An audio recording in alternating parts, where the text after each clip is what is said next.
Jay Crawford, Adam the Bull, Garrett Bush, Dustin Fox, Jason Lloyd, Tyvis Powell, plus, ba-da-da-da-da, you're loving him, Mikey McNuggets. And so many big names, it would take me hours to say all of their names. The ultimate Cleveland sports show starts now. Booyah! Hey! Here we are! Yes, indeed! I think I got caught. That one up or I not. think I got caught. We were talking about the last weekend. Yeah. And how it was just so relaxing and enjoyable. Oh, yeah. For The me, Browns I didn't didn't lose. I didn't watch them the Sunday before when they lost to the Chargers because playing baseball down in Florida. Yeah. And I was just getting updates. And it was my Sunday was incredible. I had no anxiety. First of all, I was playing baseball, so that was nice. But and then yesterday it was just like carefree. Yeah. You can't lose. Yeah. Can't lose, which was a nice thing. How you guys been? Good? Good, yeah. Good. Especially off a weekend where the Cavs won 2 good games, too. Oh, my God. So that was fun. I can feel the excitement building. Definitely. And not just from, it's real when friends of yours, and I was down in Florida for a baseball tournament for a week and playing with guys from California, Florida. Most of us were from Cleveland, but there's some spread in from Florida, Atlanta, California. And everybody was talking about the Cavs. Yeah. With each win, they were like, my God, you guys are unbelievable. They had a couple of buzzer beaters. Yeah. And and the quality of wins, too, with the Golden State. And we're going to kind of compare and contrast their last 2 wins. But it's got to be the biggest story in the NBA, right? It feels like it because now it's outside of Cleveland. I'm hearing from all kinds of folks Other than that injuries, follow the league. Other than injuries across the league, it is 100%. Wait, fill me biggest in story. on that. What do you mean other than injuries? Like, I mean, Chet Holmgren just got hurt. He's going to miss 8 to 10 weeks 8 at to 10 least. weeks now. Wow. The amount of all-stars who are already hurt this do we season. know? What do you think that is? Just that's the way it goes? Doesn't it seem like that's going on in every sport right now? Boy, it felt like that in football and baseball. And baseball. You're right. The players are for lack of a better term, babied more than ever. And yet it seems like there's more injuries than ever. It could be. Maybe they need to go back to construction jobs and cigarettes in the offseason. Smoking in Or the dugout. grave diggers. I remember I had this book when I was a kid. I don't even remember what it was. I call it a book. I don't even know. It might have been a magazine. And it would this is like late 70s. And it was like a list of all the odd ball jobs that some players would do. There was one player who was a grave digger. Might have been Joel Youngblood. I don't know. Wow. It was just so, I mean, guys, it's not that long ago that happened. Doug Deacon will tell you those stories. Yeah, it's not that long ago. absolutely. Yeah, Deke tells a lot of funny Yeah. stories about how little he made his rookie year and how it was commonplace for these guys to go work at the hardware store or whatever. They played 6 preseason games. Can you imagine? All over the country, like barnstorming tour of preseason. Oh, my God, yeah. And those guys just played hurt. Yeah, like well, those you hamstring. need to pay. What? Get out there. Yeah. It was nuts. It's funny. On one hand, they're trying to protect their investment. Yeah. But on the other hand, are they really protecting their investment if they don't put some callous on these guys? Because that's what I think is missing. Right. It's trying to find that balance, and it feels like they don't have the right balance right now. No, they don't. Anyhow, quickly before we dive into the show, lots to get to. We got Browns. We got a lot of Cavs today, which I'm glad to see. And we're going to talk a little bit about the Browns and where they go from here. Like, do they just pack it in? Do we want to see them win games that are meaningless and could actually hurt the team long term? We'll talk about all that quickly. Tough go for the ball club down in Florida. There were 72 teams in our division, which was 4A, which is the highest division. We made it to the round of 8. We made it to the quarterfinals, and it was similar to what we did last year. Last year we had to come from behind to keep going in the quarterfinal round. Let me ask you this: How do they? Are you seeded going in? So there is some seeding that happens. A lot of these teams are back every year. Right. So a lot of the field, you kind of know. Like we go down there, we know Orlando, Chicago, Miami. Right. We know the teams that are really, really good. We see them every year. What I don't understand is you guys were the defending champs. Yes. So you played the team that had been a multiple time, if I remember correctly, defending champs. Very good team. I don't understand why you guys had to play them in the quarter round. Based on group play, based on how you perform in group play. We lost a very, very close game early in group play. And we thought, this is really going to ding us. We were hoping that we could still advance and get through. There's no guarantee you get out. If you don't, instead of going into the top 8, then they put you in 9 to 32, I believe. Yeah. Or maybe 36. I'm not sure how it goes. And then so you're put into AAA. And then the next group in group play that didn't play well, then they get put into AA. And then the lowest 16 teams go into A. And then they play tournament style single elimination. Actually, it's double elimination. You can play your way back in those lower ones. Because we lost in group play, you really got to come out of group play undefeated. Because there's usually 4 or 5 teams that do, they're going to get the top seeds. Last year we did the same thing. We came from a lower seed and we worked our way all the way back. And we felt we could do it this year. The biggest difference, as you know, Bull, it's pitching. Yeah, sure. And we had probably our number 3 starter couldn't make the trip. He got injured in his league back home. So we knew we were going to have a huge void there. The guy that I am a starter with on our Black Sox team that won the Cleveland championship, we both felt great coming in. The problem is there's no such thing as load management. You pitch as needed. Right. And I felt really good the first 2 times. I made a play. There was a ball hit over the pitcher's mound, and it stopped between second base and the pitcher's mound. And I was coming in from short, and when I threw the ball to first, I felt something. And I thought it was off platform. You know how that goes. I barehanded it and threw it. And I thought, I might have just exchanged an out for pitching quality innings when they really count. And I was done. I got rattled as hard as I have ever been rattled. And I mean ever. Wow. In the quarterfinal game against the team. You know, you just can't do that against a team like that. And I went a little more than an inning and gave up 4 earned runs. And every guy on their team barreled up the ball. Right. I mean, they were a great team. Hats off to them. They were from Orlando. A lot of the guys were from Puerto Rico and the DR. I think there were only a handful of guys that were actually from Orlando, but they organized the team. Just a really good group of guys, too. Just play very, very hard, play well. And, maybe have you had your arm checked out yet? I have not. I'm going to let it simmer for a while. This is a different pain than I've had. It's on the top of my shoulder. You know, I got to give some serious consideration. I'll be 60 in the summer. I have to give some serious consideration as to how long I want to do this to my body. Right. I've had 6 surgeries since I turned 40. Most of them have been major. And I don't know. You know, as much as I love to play and as much enjoyment as I get, everybody's saying, let's bring a team back next year because I'll be 60, and we've got some other guys on our team that are over 60. Like, if we pull a team together in the 60s, we'll demolish it. Yeah. But I stuck around and watched because it's at the Twins and the Red Sox facility, so their stadiums are going full-time. Oh, in Fort Myers, right? Yes. Yeah. So both stadiums are going full-time, and all of the adjoining fields are going full-time. Yeah. And you stop in and you see different teams that I know players from. Sure.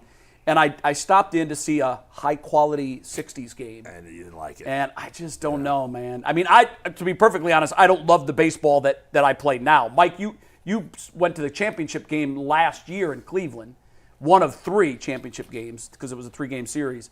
And there's times I'm sitting in the dugout and I'm watching and I'm going, what the hell am I doing?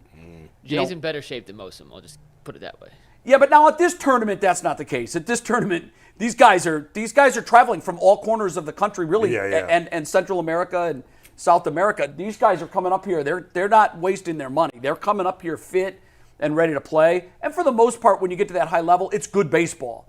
But I don't know what I'm going to get in the 60s. Sure. And if it's not, if it doesn't, I mean, even if we win and we roll, I don't know that I would get much of enjoyment out of that. Yeah. Quickly, while we're talking age, I want to take a second while I'm thinking about it.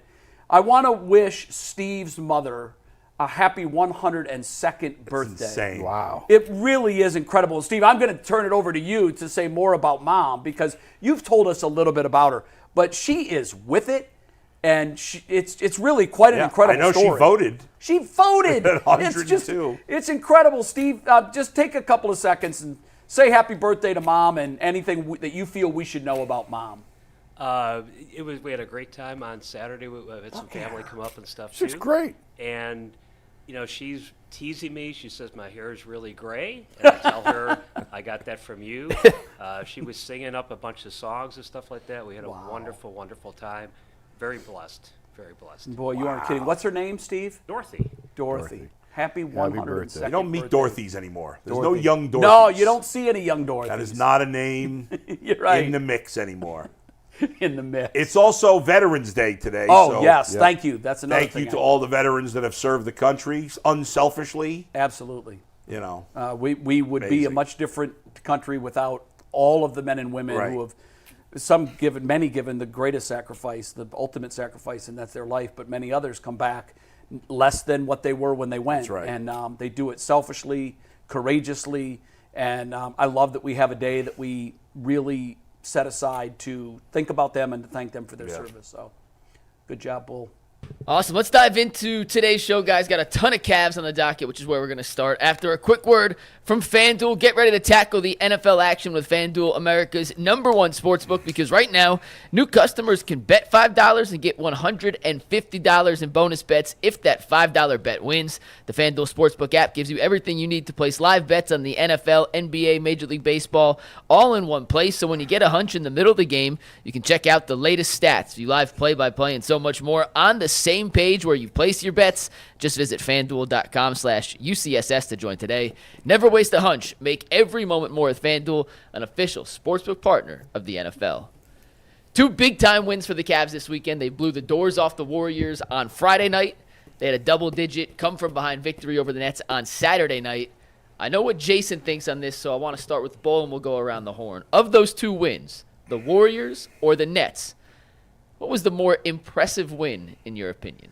they were both extremely impressive. The Nets win was really impressive because you know that Golden State game, they came out there and they wanted to send a message that night against a team that maybe is not as good as it once, or not maybe, is not as good as it once was, but still has one of the, some of the biggest names in all of the NBA. And there could have easily been a letdown against the Nets. And so it seemed like there was for part of that game. For them to come back and win late was great. But in the end, it's got to be the Golden State game. And here's why. That first half may have been the greatest half of basketball I've ever seen in the regular season. I get it's prisoner of the moment to some degree, but can you play any better than they played in that first half?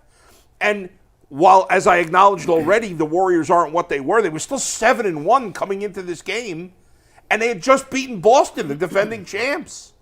They still have Steph Curry, and Donovan Mitchell did nothing in that game. He had one of his worst games. He had 12 points. 12 points. He shot with he was 4 of 15 or something. So you had your best, look at that, 4 of 13. Your best player was a minor factor in a game.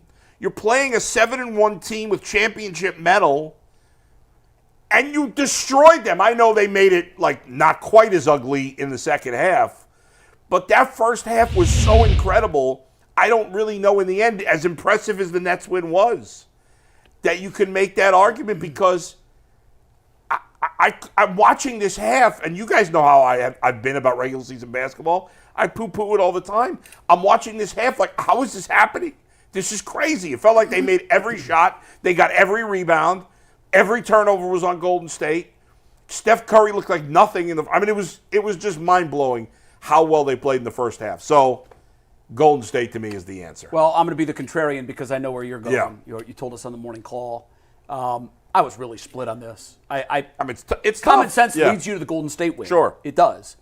But because I think we need to have both sides of this argument. I'm making the case for Brooklyn too, by the way. Good. Okay, good. Well, then I'm with the for smart Brooklyn. basketball mind. Here's the case that I'll make. If you're asking which win did the Cavs look more impressive, it's easily Golden State. It doesn't even, that's not an argument. But the question is, what was the better win? And that's why I would go with the Brooklyn win. And obviously the reasons are right in front of us. That if there ever was a letdown game or a trap game, that was it. Yeah. I had said, half serious, to the house down in Florida after the Warriors win, I said, well, this is probably where the streak ends, because there's nowhere to go from there but down. Yeah. And I'm sure Brooklyn came in and they saw an opportunity to take advantage of not a cornered animal, but they were exhausted. But And then the reason I would really put the icing on the cake for this one is, what was the second half run? 15-0? The Nets Yeah. went on a 15-0 run in the second half. Okay, they go on a 15-0 run. At that point, I couldn't watch the game. I was following it on my phone. At that point, I'm like, it's over, done. I'm not going to think about it anymore. And then I think Corey sent me a text. I got a text from either my son or a Cavs fan that said, this team's incredible. And I'm like, what the hell's going on? I go and I look, and then I go into the scoring, and I start looking at the play-by-play, and I'm like, what are they doing? This is nonsensical. Because you would think at that point that Atkinson would have said, okay, nice effort, good run to start the season. Let's get these tired bodies some much-needed rest and sit down. And really, they never took the lead until very, very late in the game. And I don't think it, not from watching it with my eyes, it didn't appear that Brooklyn started jacking up bad shots or gave up.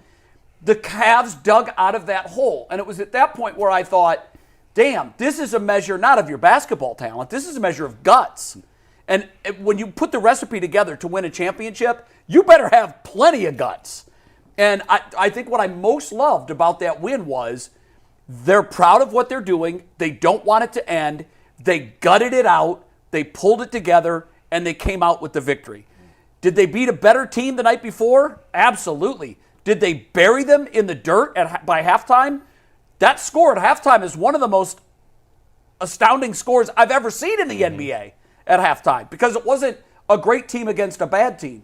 So I think the Nets win was a better win for the Cavs, even though they were way more impressive against Golden State. Jason, you're going to say the Warriors. I'm going to say the Nets. So you go first. I'll go with my Nets, and then we'll let the chat decide Very good. What was the more impressive win, because we're split 2-2 here on the panel. Yeah, I'm with Bull on this. And I was actually thinking about you, Adam, during the game, because if you go back and you think about hang with me on this, when the Guardians were reeling in August and they came back and beat the Royals. Yeah. And you said, like, this On that is last game of the series. This is the win we're going to remember if they make the postseason. I watched that game Friday night and thought, this is the game that stamps the Cavs to the rest of the nation. You better pay attention to what's going on in Cleveland, because they Warriors'd the Warriors. And they beat them exactly how, when Golden State burst on the scene in 2014-15, nobody saw them coming. Like, when LeBron came back, everybody in Cleveland was talking about the Spurs. It was supposed to be the Cavs and the Spurs in the finals. And then out of nowhere, this Golden State team with this new coach showed up and took the league by storm. And that's exactly what the Cavs are doing. And in fact, I was talking to Draymond after the game, and I said, did watching that team feel at all like you guys in 14, 15, 15, 16? He said 100%. Yeah. He said, I told Steph during the fourth quarter, I feel like they just beat us exactly how we've beaten teams for years. He said, the drive, kick, swing. He said, we have beaten teams for a decade, drive, kick, swing, and they just diced us up with it. And making the extra pass and all those little things. And to set a franchise record for points and a half with 83, to set a franchise record for largest halftime lead at 41. It was the most impressive of all the things that we've seen LeBron do during the LeBron years. That was probably the most impressive regular season game. And I don't even care about the second half. That game was over at halftime. Yeah. It was the most impressive game I'd seen, because they did exactly to the Warriors what the Warriors have done to teams for years. And to do it against that team, and no, this isn't the Warriors of 16, 17, and 18. They're still the Warriors. It's still Steph Curry and Draymond Green. And when you have Draymond on the other side saying, yeah, like they did to us what we've done to everybody else, that to me carries so much weight and validates everything that you just saw. And that win to me stamped the Cavs for the rest of the nation. It's too bad it wasn't an ESPN game. It should have been. I know. Yeah. But that's the game that will have everybody in the country talking about the Cleveland Cavaliers. So I hear what you say, Jason, and it's very valid. And if the question was what was the more impressive performance, well, the answer is obviously Golden State. But you and I sat next to each other for part of the game, Jason, and I told you beforehand, watch them blow the doors off Golden State, and then Brooklyn's the game, as we mentioned before, the ultimate trap scenario. They're frisky. It can come down. As good as the win against the Warriors was, and I'm not taking anything away because it was an impressive performance. They made every shot. Golden State had nothing. They couldn't do anything offensively. The Cavs' defense was equally as impressive as their offense in the first half. They scored 83. They held Golden State to 41 in the first half. It's a team that had the 5th highest offensive rating going into the game. They scored 41 freaking points in today's NBA. Defense was incredible. But against the Nets, you're down double digits in the 4th quarter. You score 13 points in the 3rd quarter. Talk about 43 points a quarter the day before. Score 13 points. Kenny Atkinson throws out a lineup in the 4th quarter that he had not played with at all this season. And let Ty Jerome, of all people, Ty freaking Jerome, who's been out of his mind the first 11 games, essentially lead the offense and the defensive charge against the Brooklyn Nets, running offense through Ty Jerome. And to have them pull out that win, to get stop after stop after stop down the stretch, knowing that Donovan wasn't at his best, knowing that Darius wasn't at his best. You see Ty Jerome's stat line there. It looks extremely pedestrian, while all 4 of those points and 3 of the 5 assists, both steals, came in the final 8 minutes of the game. Evan Mobley took over down the stretch. Considering what the implications of the game were, which was we just beat a team in Golden State, easy trap scenario, being down double digits in the 4th quarter, implementing a brand new, smaller lineup that we hadn't seen thus far, and just trusting the role guys to kind of lead you down the stretch in ways where you're normally counting on Donovan and Darius to do. In terms of impressive wins, I think that's way more impressive than a game where, not way more impressive, but more impressive than a game where you literally couldn't miss. Everyone was making shots, and it was just one of those nights that everything was falling your way. Not taking anything away from the performance, but hell, they could have put me out there and I could have scored 15 points with the way the Cavs were shooting against Golden State. But the way they shot against Brooklyn, I'm going zeros across the board, and they still found the way to win. So I think by the slimmest of margins, the win against Brooklyn was the more impressive win. The performance against the Warriors was the more impressive performance. Yeah, that's exactly how I saw it too.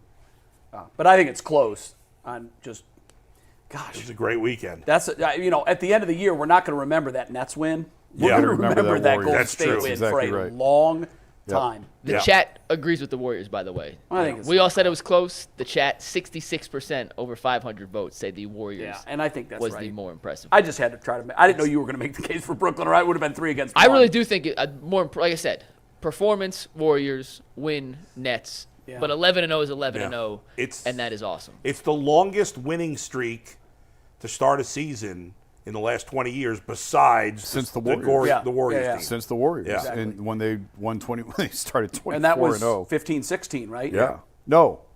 Yeah. Yeah. That was the 53 year yeah, where the they had championship the year. greatest Yeah. regular season ever and lost to 73 the and 9. Cavs in 7. Yeah. And speaking of those Warriors, I want to dive a little more into some of the comments Draymond and Steve Kerr had about the Cavs following the game. We'll get to those after a quick word from Prize Picks. Prize Picks is America's #1 daily fantasy sports app. With over 5 million active members, Prize Picks is the easiest and most exciting way to play daily fantasy sports. Unlike other apps on Prize Picks, it's just you against the numbers. All you do is pick more or less on 2 to 6 player stat projections. Watch the winnings roll in. Prize Picks puts their members first, so all withdrawals fast, safe, and secure. When your picks hit, you can get your money back in as quick as 15 minutes. Download the Prize Picks app today and use promo code LOCKEDONNFL and get $50 instantly. When you play $5, that's code LOCKEDONNFL on Prize Picks to get $50 instantly just by playing $5. And you don't even have to win to receive the $50 bonus. It's guaranteed. Prize Picks, run your game when you want. Jason, as soon as you talked to Draymond Green and the Warriors after the game, you texted me and you were like, yo, that's some pretty high praise coming from some pretty high character guys in terms of what they've done in the league and what their word kind of carries weight with.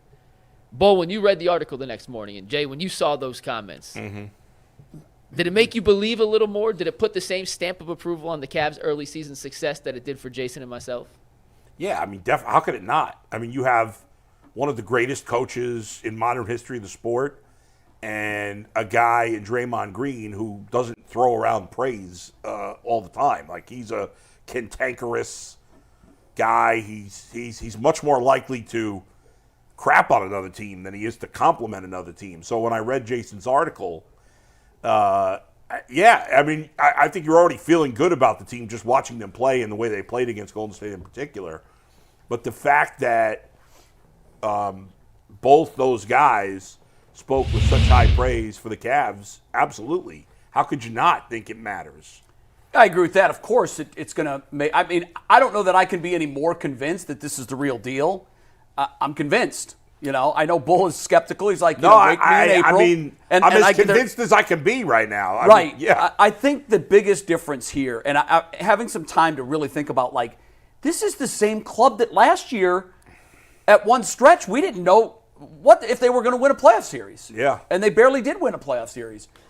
And I started thinking about, okay, the coach is I always say, he's the variable that changed. That's it. He's the control in the experiment. Can a coach really make that much of a difference? And I think we're finding out, yeah, he can. I'm not surprised that Golden State likes what they see. Look at Atkinson's lineage. Look at where he's learned. I think he stood on the sidelines and watched that for long enough to know that, man, if I ever get the pieces, this can be duplicated. This can be, and it's interesting. The Cavs have 4 great pieces. They're not. It's not like you can plug in a Steph. We don't have a guy that's a Steph. Sure. We don't have a guy that's a Draymond. We just have 4 really good pieces. And what Atkinson has been able to figure out in a very small order is how they come together. That's what JB was missing. What the team was missing last year was you've got the greatest ingredients you can buy at the grocery store. But in the process of blending it all together, it's like there was no flour. It didn't stick. Nothing held it together. Where this time around, I think Atkinson is taking those same ingredients and he's showing us what a master chef can do. And he's blended this sum of the parts together to somehow be even more than they are individually. And that's a testament to him. And I'm curious to get your thoughts on that, Jay, because I don't want to gloss over what the players are doing. I think the players are doing a terrific job of following his game plan and getting to his point on the horizon. But I think he's the guy. He's the difference maker right now. So I asked Draymond, the first thing I asked him was, do you see similarities in how Kenny is using Evan and how you play here?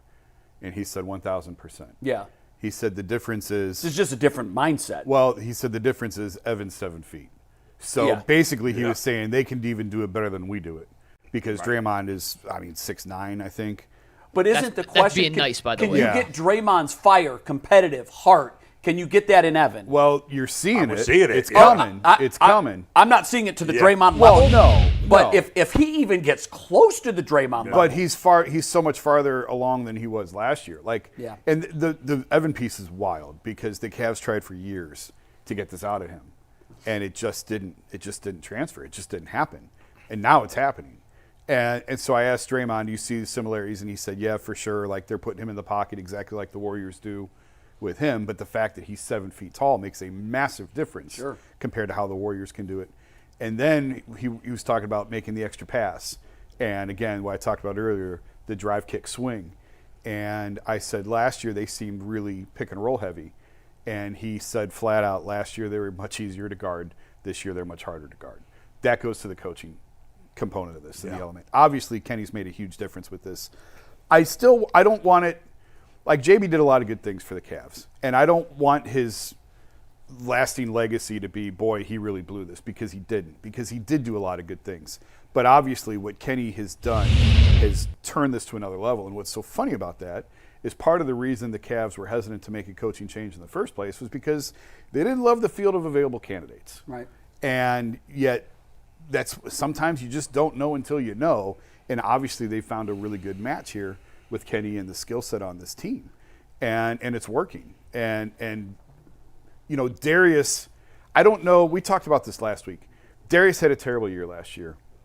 He's off to a phenomenal start this year. He looks like the All-Star again. I don't know if that is coaching or if that's just a guy had a rotten season. He was motivated to come back and have a better year because he was an All-Star before. So could it have just been the loss of, he lost so much weight? Well, it's probably both. He was weaker. Yeah, there's so much going on with him last year, and obviously he was very motivated to come back this year and put that all behind him and have a better year, and he's having a phenomenal year. The Evan piece has totally flipped the way that they play.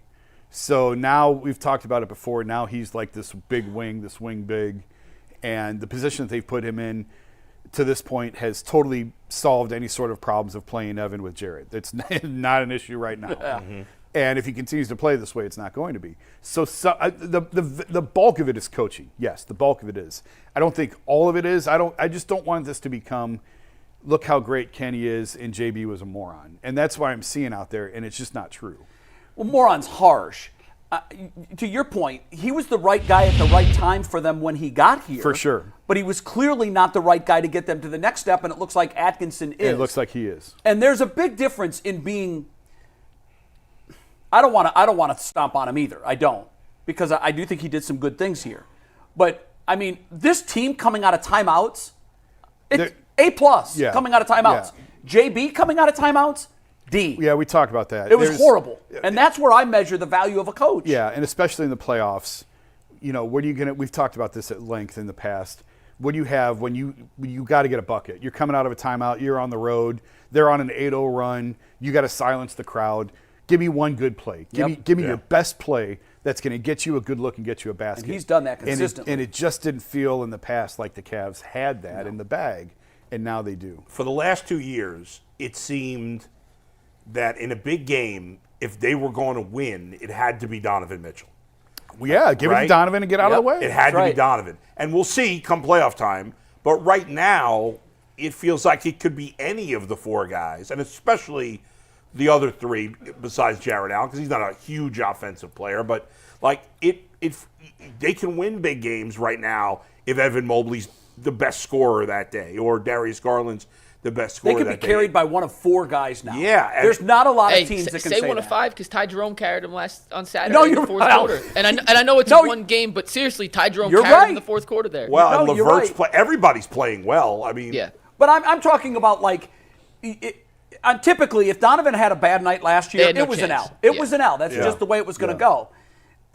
Probably the most impressive win this year comes in a night where he just didn't have it. He didn't bring it that night. Yeah. That's okay. There's 3 other guys that can have his back. And now I feel like any of those 4, of the core 4, can carry this team on any given night, depending on the circumstances. And when you have a team like that, you have an NBA championship contender. Oh, yeah. And their Because ball not movement. a lot of teams can do that. And you've alluded to it here a couple of times, Jason, with the ball movement. Like, their ball movement is better than this. It's the best ball movement I've ever seen from a Cavs team. And it's making the extra pass. And go back to the coaching thing. Steve even said it's easy to make the comparison between Mark Jackson and then when Steve Kerr came in and how he elevated the Warriors, and then where JB had the Cavs, and now Kenny coming in and where he's it's early, but to this point where he's even Steve said it's similar to the job that he walked. He said this was a good job. This was a very good job for Kenny to walk into because everything is set for you just like it was when he went there 10 years ago. So now you're tweaking the margins. You're not necessarily trying to build something organically. You're just tweaking the margins. And Evan, in this instance, for this example, is a margin, even though he's much bigger piece than actually a margin. But to Steve's point, they had the foundation in place. They had the defensive identity. They had 2 really good defensive shot blockers on the backside of the defense. It was now figuring out a way to unlock a couple of things, and Kenny's done a terrific job. Now let's turn this into a dynasty like Golden State did. I'll tell you what, they've got it set up that way. It is I was going to write about it They're this all week. signed. Under control, learning, just learning to play together. Right. What are they going to look like in April when they've got 80 games under their belt? The Max key's just going to be staying healthy when the time And Max comes. Strus. Yeah. They've You got to got be healthy come playoff time. all of their key pieces are signed for at least 3 years, Right. and in some cases, much longer. So than let's that. put something together. And the here. thought, obviously for the last couple of years, Donovan Mitchell's going to want to be out. He's going to want to be. Now, if you're Donovan Mitchell, you don't want out. No, and it was funny after the drama was over in the summer, and you hear his comments. You're like, this dude was never leaving. Now maybe it came closer than we thought, or than he let us believe. I think the OG Anunoby trade to New York changed a lot of things for him. Well, we have. But regardless, it doesn't matter. No, it doesn't matter. He's doesn't here. matter how you got him and how you kept Yeah. him. They took a big risk in making the trade, and it paid off. Mikey wants. They to won the tease something. trade. Yeah, I want to tease something. Tomorrow, Jason and I are going to do our Ultimate Cavs show. And one thing in particular we're going to look at, and you guys were talking about coaches and drawing up certain plays. We're going to break down the Cavs' first offensive play from, I think, 9 of their first 12 games, and the different sets they're utilizing and different actions they're running to get guys open looks. And that's one of the plays you can look at through the course of the game that's specifically designed for a certain player to get a certain Kind of like shot Sean in a certain King spot. does with our.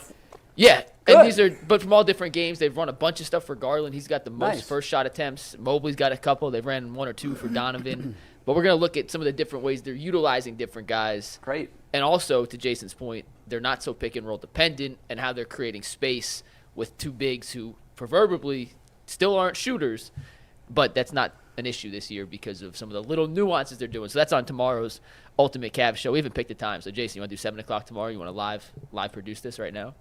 Yeah, I think we can do that. 7 o'clock tomorrow. There you go. You heard it first here on the Ultimate Cleveland Sports Show. All right, guys. I know Bull's not superstitious. And we're going to tell you whether that's a good thing or a bad thing after a quick word from a brand new sponsor, the Ultimate Cleveland Sports Show, Omaha Steaks. Nothing delivers comfort and joy quite like the unrivaled quality and taste of Omaha Steaks. This year, skip the holiday hustle and bustle and save 50% off gourmet gifts site-wide at omahasteaks.com. Plus, get a $30 reward card when you shop early and score an extra $30 off with promo code NFL. With 5 generations of experience, they consistently deliver the world's best steak experience, and the gifting experts at Omaha Steaks have made it easy to deliver the perfect gift with thoughtfully curated gift packages starting at $88.99. From legendary steaks to mouth-watering desserts and more, save 50% off site-wide at omahasteaks.com. Plus, our listeners, because they know UCSS listeners are the best, get an extra $30 off with promo code NFL and $30 reward card when you shop early. That's 50% off at omahasteaks.com. Add an extra $30 off with promo code NFL. Minimum purchases may apply. And I am being serious. I have been an Omaha Steaks customer for years. I have too. Terrific quality, and that sounds like a hell of a deal. And I feel like Peyton Manning should be their spokesperson. Right? I mean, that does make a lot of sense. Well, Peyton Manning and UCSS collab should be the official spokesperson. Exactly. For Omaha Steaks. I first was turned on to Omaha back in the early 2000s. Skip Bayless really good. Every year sends Omaha Steaks for Christmas. Really? And that's when I first got onto them. And I used to have them from December to March before they were all just slaughtered through. But now I like eating them year round. They have their bacon wrap filet is tremendous. Just really, really, really good quality steak if you're looking for that.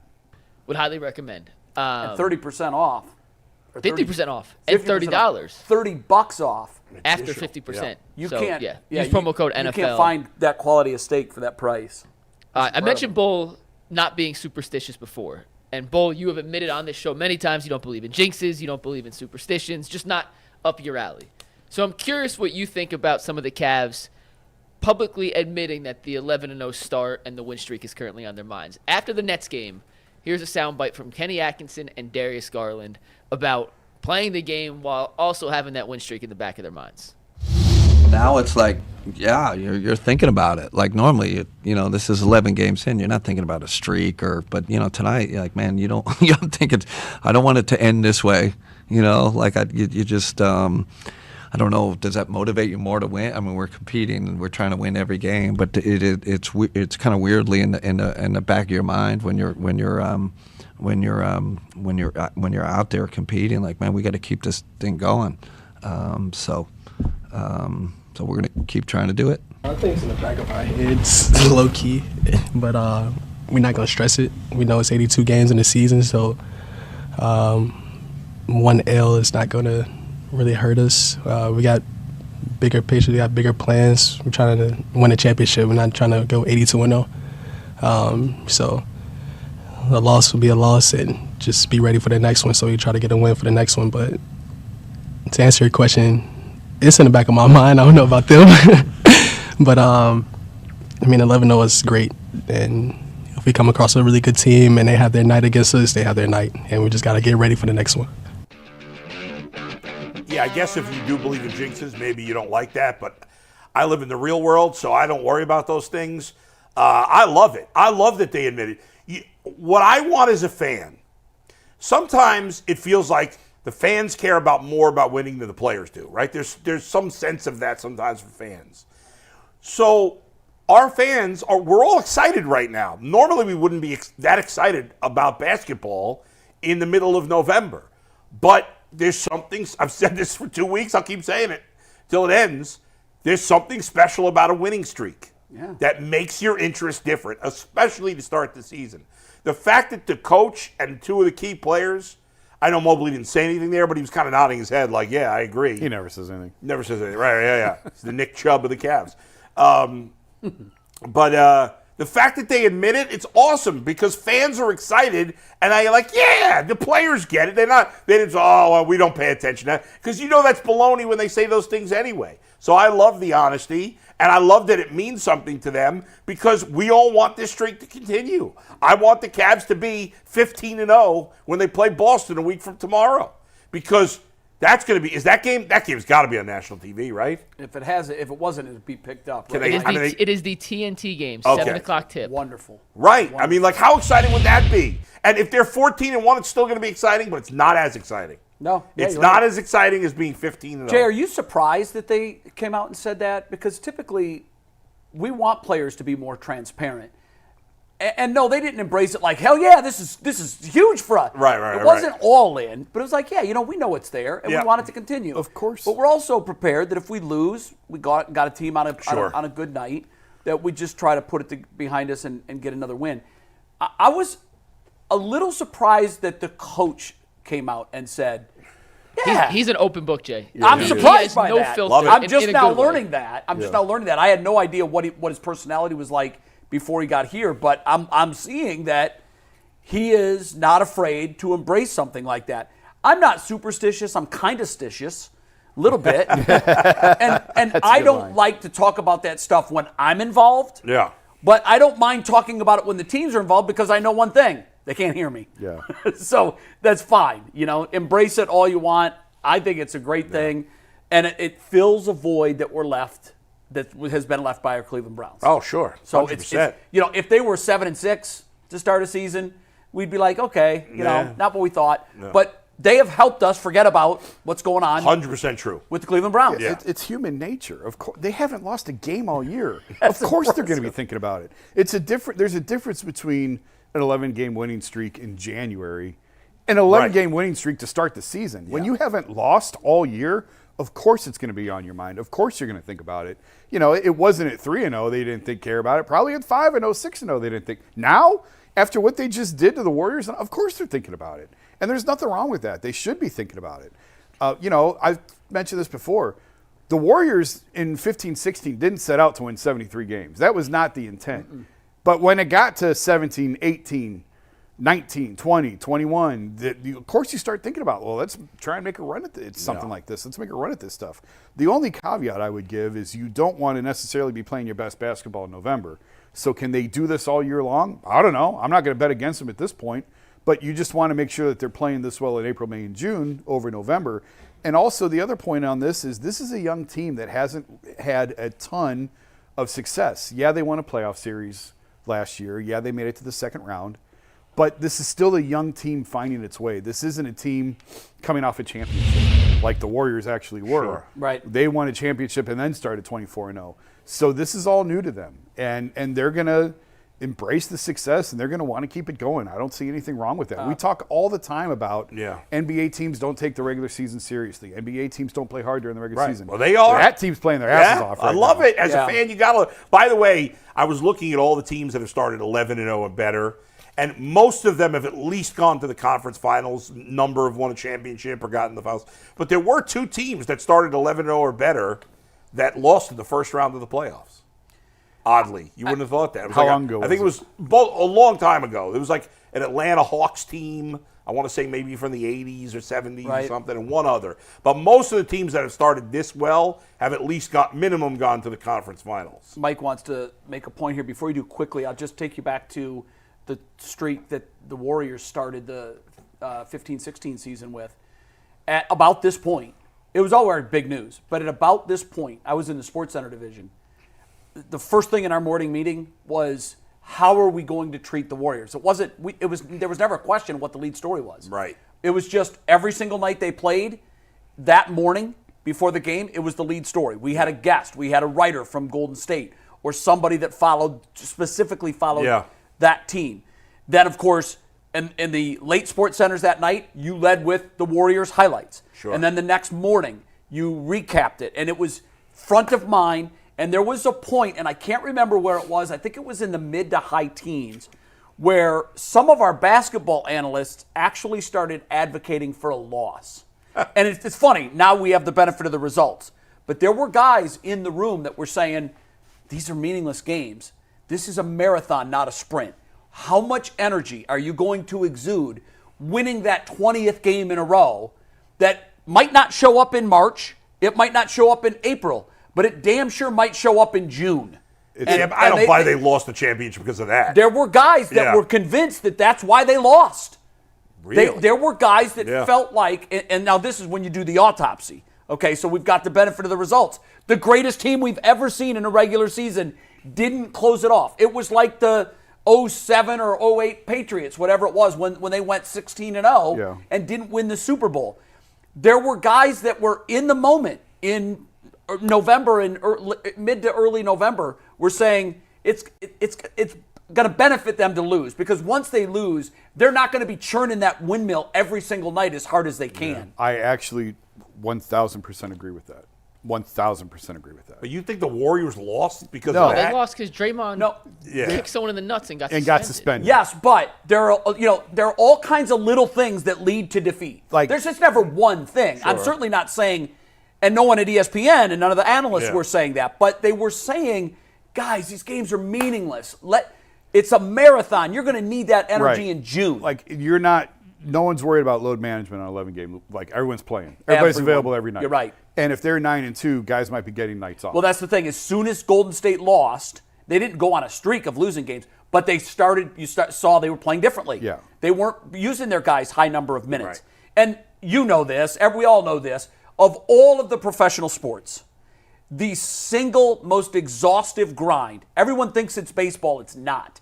It's the NBA. Yeah. These guys are running miles every single night. Baseball players are not. Right. And the grind that it takes when you start in October and you end in June, particularly when you get high leverage minutes, if you don't have to play high leverage minutes in November, don't. And what makes you play high leverage minutes in November is when you start 11-0. But first of all, there have been teams that have started this hot that have won the championship. There have, but never 21-0. No, sure. But, at this point, they've been good about the minutes. The minutes haven't been crazy. They've been great. They've been They've done a really good job. I One last agree thing with on that. this subject. No, and Mike I got has a something on point. this subject real quick. Oh, okay, go ahead. I think you guys missed the most important part of that whole soundbite. Steve, if you take it again, I'll tell you when to stop, but play it again.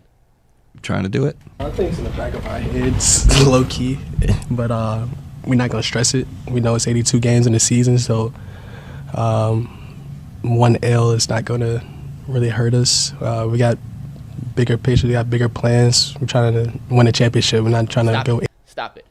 Trying to win a championship. How many times have we heard from the Cavs? Right. Our goal is to win a playoff series. Right. Our goal is now to win 2 play. This is the first time on record someone from the Cavs, player, coach, front office, has acknowledged that their goal is not simply, hey, to win another playoff round.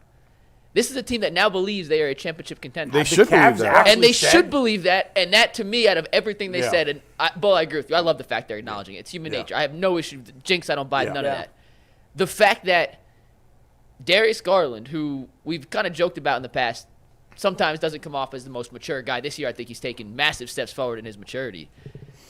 To come out and say, if we lose a game, we lose a game. We're a championship team. We want to win a championship. Right. To me, that stuck out like a sore thumb because we haven't seen any kind of that talk, even from Donovan yet. I missed that the first time. I didn't really focus in on that. But you're right, Mike. That is good. You're right. Also, to your point, Jay, about just being surprised that the coach would say that. If I were a player, I would want to play for Coach. I agree. That tells it like it is. It's like Stephen Vogt saying at spring training. I asked everybody 24 is a success if. Right. Nobody mentioned World Series, and he said if we win the World Series. Right. I want the guy to be honest. Yeah, I like that. But I like when the mountain that you're trying to take, the hill you're trying to take, is defined. Right. Like let's just go all in. And obviously, all of the NBA teams aren't starting the season saying that we want to win a championship. But this team is realistic enough to know that they've got the talent to contend with anybody. That feels that way right now. They've got the best record in the league. They're the last unbeaten team. They should believe they can win a championship 100%. Because they can. I agree. One last thing, and then we're going to move to our schedule game to see if the Cavs can make it to 15-0. Two notes on the Cavs. Through 11 games, they haven't had the same leading scorer in back-to-back games. Here's how crazy that is. They've had a different leading scorer in every consecutive game. So Donovan hasn't led him twice in a row. Darius hasn't led him twice in a row. Well, not 11 different leading scorers. No. They have 4 different leading scorers. Can you name the 4 for funds real quick? Mobley. Correct. Karis LeVert. Incorrect. Darius. Darius correct. Mitchell. Correct. Can you name the 4th? It can't be Donovan. Allen. It's not Allen. It's not Allen. Uh, I'll give you a hint. It was the second game of the season. I don't remember the second. That's why I guess Levert. Dean Wade with 19 points. Oh, Led damn. the Cavs when they beat the Pistons. Yeah. And also tonight, they're playing the Bulls, and we're going to talk about that game in a second. The Bulls have one of the league's worst defenses, and the Cavs currently lead the NBA in points per game with 122.7. They lead the NBA in field goal percentage, shooting 53% as a team, and they lead the NBA in three-point percentage as a team at 42.5%. That is the big. That's just stupid efficient number. They're That and the fact that Mobley is shooting at 35% or whatever he's from Yeah. three. They're the only team in the league I think shooting over 50%. That is correct. And you said they lead the league in three, right? 3-point percentage. They lead the league, correct. I think Boston's made more. I think Boston has Well, most they're such a total volume threes. shooting Yes. team. Yeah. They jack them up every possession. Yeah, it's gonna be fun, man. When's that Boston game? A week from A tomorrow. week from tomorrow. That's there, Next right? Tuesday. In Boston, a week from tomorrow. We're going to talk about the schedule coming up in one sec, Steve, but I got to tell you guys about 5 Hour Energy, because 5 Hour Energy knows what it takes to be a passionate fan. Football, basketball, if you're passionate, it means fandom isn't a hobby, it's a way of life. It takes a lot of energy to power through tailgates, touchdown celebrations, and agonizing second overtimes, which is why 5 Hour Energy has created Stand the Fan 5 Hour Energy Shot with a special flavor called Fan Fuel, the energy shot made just for super fans like you, the fans who are first in the parking lot and the last to leave. We see you guys. 5 Hour Energy knows that no matter what team you root for, being a fan requires heart, soul, and a whole lot of energy. Whether you're prepping for the big tailgate or ironing your jersey, your game day to-do list is always a mile long. That's why the limited edition Stand the Fan 5 Hour Energy Shot is here to keep you fueled throughout the season. What's your fan fuel this week? Whatever it is, do it with a 5 Hour Energy, available on 5hourenergy.com, shipped nationwide. So the Cavs-Celtics matchup is 5 games away. But let's look at the 4 games before that, because the Cavs have 4 games this week. The schedule, not too bad. They play at Chicago tonight. Then they're at Philadelphia on Wednesday. Joel Embiid makes his season debut Tuesday. He has said he's not playing in back-to-backs, so barring some crazy change, Joel Embiid will not be playing for the 76ers, who are also without Tyrese Maxey, who's out with a hamstring injury. So it could be just the Paul George 76ers. Then they're home on Friday for the first game of the NBA Cup against the Bulls. Then they head to Charlotte on Sunday, and then they take on the Celtics on Tuesday. So let's focus on these 4 games, guys. What are the chances that next Monday, 1 week to the day today, can we really be talking about a 15-0 Cavs team getting ready for a matchup with the Celtics? Is Charlotte any good? I don't know about Charlotte. Frisky, but not good. Frisky, so like the Nets. I mean, They're not as good as the Nets. Nets are better. Can they? Yeah, they absolutely can be. sure. I mean, the only good team but is it's the Philly, NBA. and they're missing 2 of their best players. Yeah, it's the NBA, and you just never know. Yeah. But 3 of those are on the road. They should win. They should win all 4 should. because they're aware of the streak. They're playing hard because of the streak. Right. They want to keep this thing going as long as they can. So, What's the spread tonight, Mike? 8 points. They are favored by 8 points. In 8 on the Chicago. road. Now, Chicago's defense is not good. They play with pace. They run. They shoot a ton of threes. They don't guard anybody. they don't have any back-to-backs on that. That helps. yeah. I don't know those other teams if they're on a second night of a back-to-back on any of those. That makes a difference. Schedule always plays a role in NBA games. Yeah. The only reason why I would say they might catch one is because 3 of those are on the road. But they should beat all 4 of those teams. Yeah, I mean, anytime. All it takes is one bad shooting night, though. Right. I mean, they're going to be favored in all 4 games. If you notice that They will Brooklyn be. game, they had a ton of great looks, and they just didn't fall Right. because that's just the league. Like you're going to have those nights where you get wide open looks, they don't go in. That's the nature of the game. You give them And you better can't than predict 50 when they're coming. I mean, Right. sometimes Right. you can look at them after back-to-backs. You can say, well, Didn't have their legs. but you can't predict. You can't see a loss coming in that stretch. Now, it doesn't mean they won't suffer a loss. Right. But when you look at that and you consider how this team is playing, I think it's very, very conceivable that they come into the Celtics 15-0. I think Philly's probably still the most vulnerable. They'd be the most vulnerable even without Embiid and Maxey, just because I'm not impressed with any of those other teams. And I've told you guys 100 times I'm not a Philly fan at all. I'm not a big believer in them. But if you're gonna make me pick one they're in most That's the jeopardy one that of most losing, scares me, too. Yeah, it would have to be the Philly game. Right, but you're missing your 2 best or 2 of your 3 best Yeah, players. I'm just saying. You are, but if between Yeah. Philly, Chicago, and Charlotte, if I have Yeah, to pick, that's- I would take Philly. I mean, yeah, you're right. I mean, if you add, we're going to think they're going to win them all. Yeah. The only reason they might lose it because it's you never know. It's Mike, they'll be favored in all of those. Significantly. I can't imagine they wouldn't be if they're they'll be 8-point favored in all favorites of them. against Chicago on the road. Yeah. They'll be double-digit at home. Double-digit favorites at home. Yeah. Charlotte, I mean, they're 4-6. They're not good. No, they'll be favored in all Philly, they'll four be of a those. slight favorite. And Philly's Philly, 2-7. But without Embiid and Max, I mean, I guess the only way they wouldn't be favored is if Embiid decides to play a back-to-back. And then maybe Well, if they're you're a looking for slight motivation, if you're Philly, you need a statement win. Your season is circling the drain right now, and you hate to say that because we're so early, but they've just been that horrible, and there's been so many negative things happening around that team. Yeah. You're looking for a turnaround statement win. If you beat these Cavs, that's it. So if I'm Embiid, I'm definitely gonna go to the coach and say, look, I want this one. I think we can beat them. Who do they play Tuesday? Who's Philly the play Knicks, Tuesday? which is is his debut. He's already Yeah. said he's playing Tuesday. Which, His suspension ends on What's your Monday. percentage? Percentage chance the Cavs are 15-0 versus Boston. 75. I wouldn't go that high. I'm going to go 60. Yeah, I was gonna thinking say 60 55. also. I was thinking 55 or 60. Just But because we're all it's the over NBA. 50. Yeah, it's. I'm just doing it mathematically. They're favored in every game. I want to go. And pull up the schedule real quick, because this is, I think, to the point I was making a little earlier. When you're not so reliant on one guy, right? And it's not always Donovan now. We just mentioned every game this season they've had a different leading scorer in back-to-back games. You can afford a Donovan off night. Or Darius, if he doesn't, he's playing incredible right now. Darius shoots like crap one night. You can make up for it if Evan doesn't have his A game. Jared Allen, I think, had maybe his worst game in recent memory against the Nets. I mean, you guys see his box score? He was. I mean, Jared Allen, the guy who wakes up and has 10 rebounds and 13 points on 80% shooting, finished the game against the Nets with 4 points and 3 rebounds in 21 minutes. And they still beat a Nets team, which is not a great Nets team, but is certainly good enough to knock you off on the wrong night. Isaac Okoro shooting, I mean, he was not good against the Nets, but he's been really good since he got inserted into the starting lineup. The fact that you don't need one guy to carry you in a stretch like this where it's 4 games in a week, you could kind of play off a bunch of different guys. And, yeah, I shockingly feel good about the fact they can win 4 games in a row here. I want to go back to one thing you said earlier about the schedule because, I mean, just look at that right there. You have a game every other night in a different city. Right. And, yes, baseball is a 162-game grind. But when you travel in baseball, when you get to a city, you're there for 3 or 4 days. Right. And you can get on a normal sleep schedule and normal rest. Mm-hmm. The NBA, especially probably over the last 10 years, has really tried to find a way to optimize rest with these guys to where, like Golden State stayed over after the game. They practiced actually at the Cavs facility. They got a good practice in, and then they flew to OKC. It used to be you fly out right after the game, and you'd get in at 4 o'clock in the morning, and it would just throw off your schedule. I've never been as tired as I was. I know, like, play the violin. I get it. It's a great life.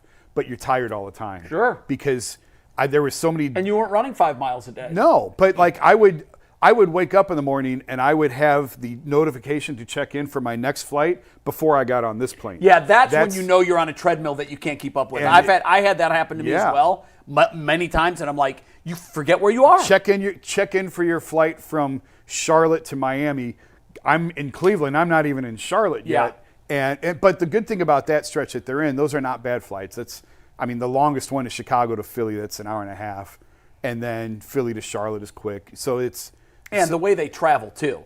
Oh, they're not going. They're not going through They're not going through security. TSA. They're not waiting in lines. They're not getting wanded. Their seats lay all the way back, and they can take a complete nap. I mean, so it is different from your travel. The other thing too is I'd like to look into this. I don't know. There's double the games in baseball that there is in the NBA, but there's more. I would say there's probably more travel in the NBA. 100%. Yes. Because you're going to a city, and then you're going to a city, and you're going. Where at least in baseball and. In baseball, and I'm not saying that these guys don't have a grind either. They have a grind too. Absolutely. But for me, in talking to players through the years, I always felt like the NBA players were able to better articulate just how much of a grind it was. When you hear them talk about and then how much they run on any given night. Yeah. Baseball players are running to their position and around the bases once, maybe. Where these guys don't stop for 2 hours. They're back and forth and up and down, and it just is exhausting. If you just did the travel alone, you'd be tired. It's rare that you're in a place for more than 36 hours, 48 hours. Yeah. You're constantly in and out, in and out. And at least with baseball, sometimes you get in on a Thursday, you leave Sunday night. Right. And the NBA's tried to do a better job of, like, stacking the LA games, stacking the New York games. West Coast swings. So teams can stay in one spot for 3 days. And that feels like a luxury that, oh my God, we're here for 3 days. I don't have to get on a plane.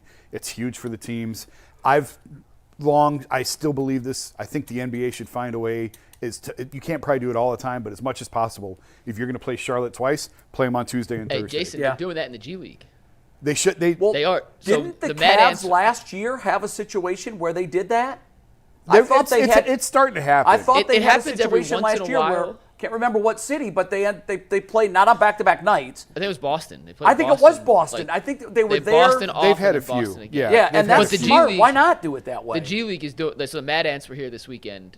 The Charge opened up their season, and they came in Friday, played Saturday, Sunday, left this morning. And the push. And they're going to piss. It especially Detroit, makes sense for them because travel is expensive. and they do Right. buses, and they're going to Detroit. And I Right. know one of the coaches on the Mad Ants, so he was telling me they're going to Detroit for 2 games. They're staying 3 days, and then they go back. But they've combined as many series as they can. Yeah, And they cut, should. cut the travel almost in half. And you're going to see why the NBA pushes back against that because they say it's a hard sell to sell that game the second night. Sure. It is, sure. But you're not really In caring the minors. about, you don't well, care now about in the ticket sales minors, in the G League anyway. You play.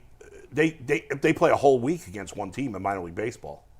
If you look at Yeah. the AAA, Oh, schedule, yeah, baseball, yeah. Yeah, you play Yeah, yeah. 6. You play. It used to, But you're right. There are more. I would think there are more road trips in the NBA. Oh, it's because you're really going on at least 37, And, 38 yeah, trips. I In mean, baseball, it's probably like 30. nobody's going to feel sorry for you covering the NBA. No, No of one's going to course. feel sorry for you. Yeah. No. But it is a grind. It's a grind. You know who's got it worse than media, than players? Officials.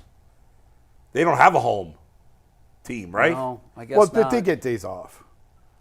They don't go the whole time. They're off. They'll get a week But off. don't they do at least 80 games?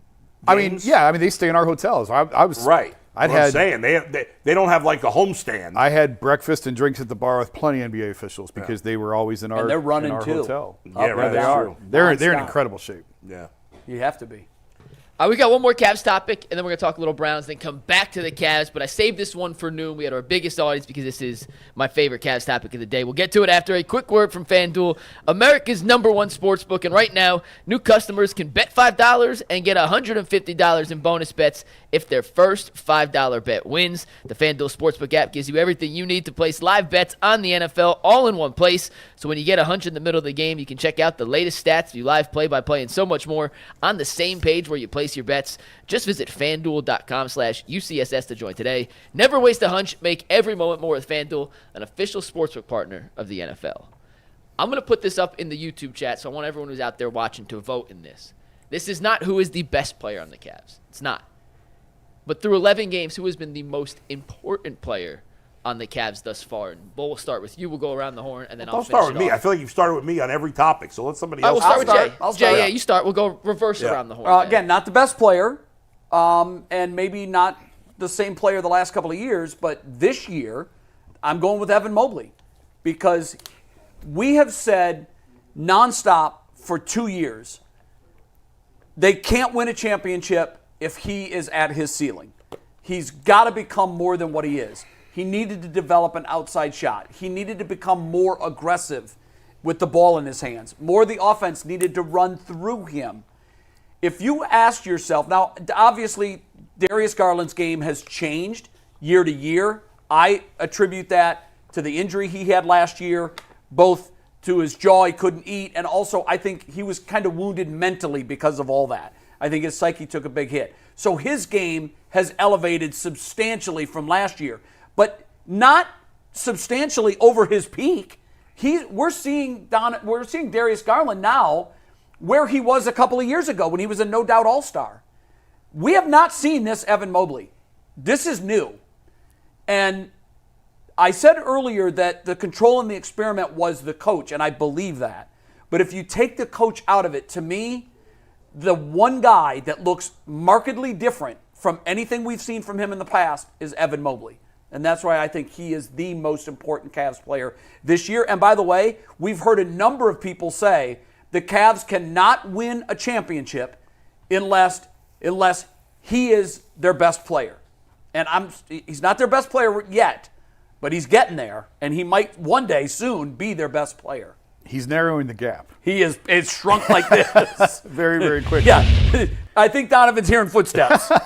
Well, I wholeheartedly agree with you. Like, there's no other case to be made as far as I'm concerned. It's Evan Mobley in terms of the most important player. And Draymond just told you why, when he said the Cavs are using Evan exactly how the Warriors are using Draymond, except Evan's 3-4 inches taller. And how much of a difference that makes at both ends of the floor can't be understated. Evan is the key to make this whole thing go. And really, I'll take it a step further. Evan's progress in this form allows Jarrett Allen to stay in Cleveland. Mm-hmm. You're right. Because we talked about over the summer, I never felt like you had to split up the backcourt with Darius and Donovan because they made it work fine 2 years ago. All the questions only came up last year because Darius struggled and didn't have a very good year. I said all summer, I don't think you have to worry about that. The one that I think if you're going to have to break someone up, it would have to be the front court of Evan and Jarrett.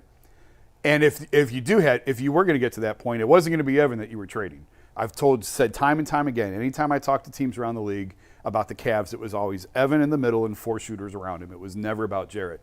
So Evan's development in this fashion, being able to play on the wing more, to be more aggressive, put the ball in his hands, make him a playmaker, drive into the basket, all these things that he never showed he could do before allows Jarrett to stay on the floor and thrive in the spots that were getting clogged last year. So not only is Evan's development important for what the Cavs are doing, it's important to keep Jarrett Allen in Cleveland.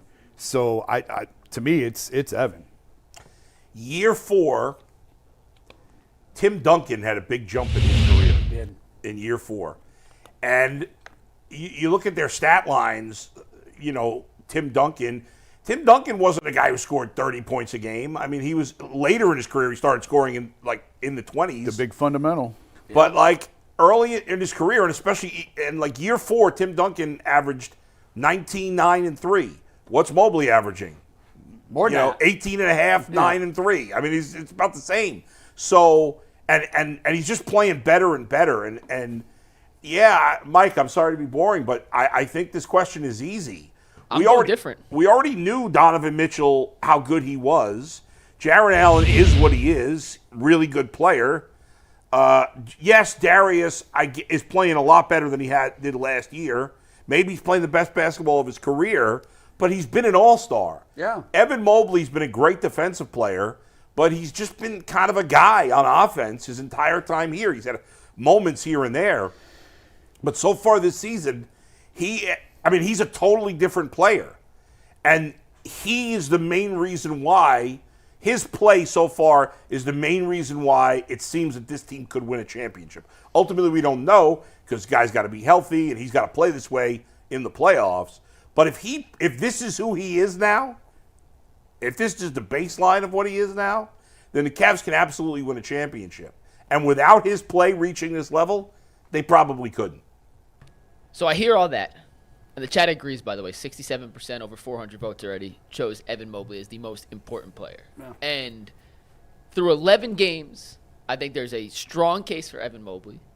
What you guys mentioned about Darius Garland is 100% true. Darius Garland is playing arguably the best he's ever played. He's shooting at an incredible clip. He's the only guard in the NBA that's averaging more than 20 points and is part of the 50-40-90 club. 50% field goal, 40% three, 90% from the free throw line. He's the only guard in the NBA doing that at over 20 points a game. Ty Jerome's also doing that, but he's only at 10 points a game. And Ty Jerome's the only player in the 62-57-90 club, which I made up right now. I didn't know that was the thing. Because he's shooting just out of this world. But it's crazy. I'm going to make the case for Donovan real quick. And even though Donovan, from a statistical standpoint, Steve, you want to take his season stats here, is not having the best season of his career. His points are down. His assists are down. His rebounds are down.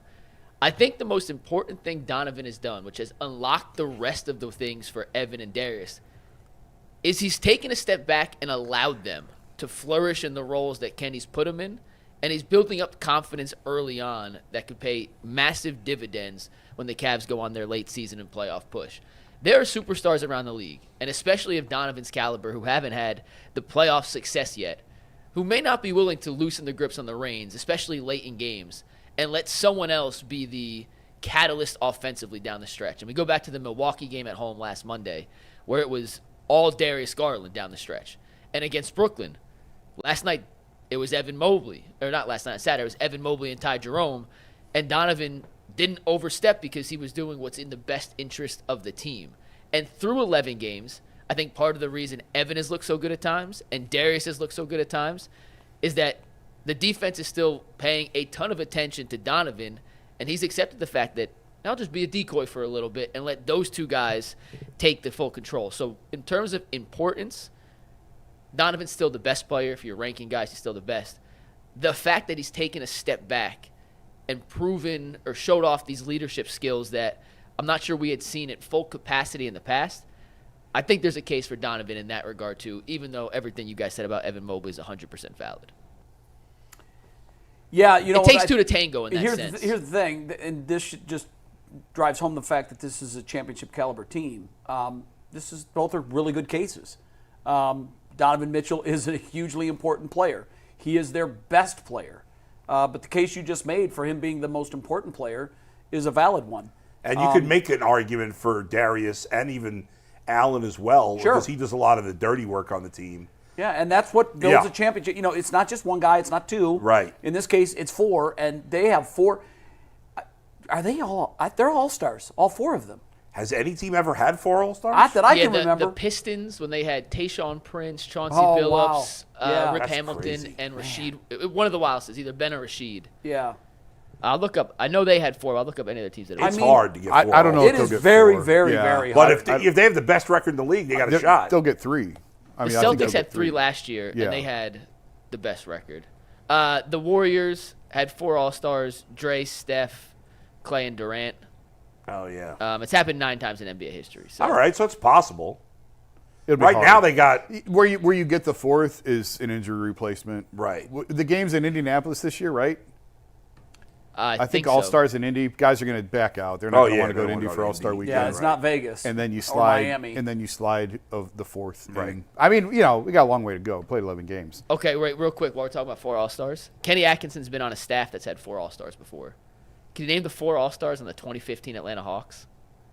Gee, are you kidding me? 20. Al Horford. Yep. Wait, they had 4 All-Stars Yeah. that year? I remember this now. I just They were looked the it up. that was the they were team the that- number 1 seed. Yeah, they played the Cavs, and the Cavs wiped the floor with them, Yeah, right? exactly. It was they Al had a crazy Horford, Jeff Teague, Yep. Oh, my God. Kyle Korver, Yes. Kyle And Korver, that would have been Nice a tough job. one. Teague. Who was the other one?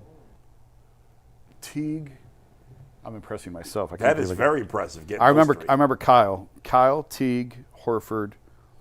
Gosh, I can't remember who else was on that team. Dominique Wilkins.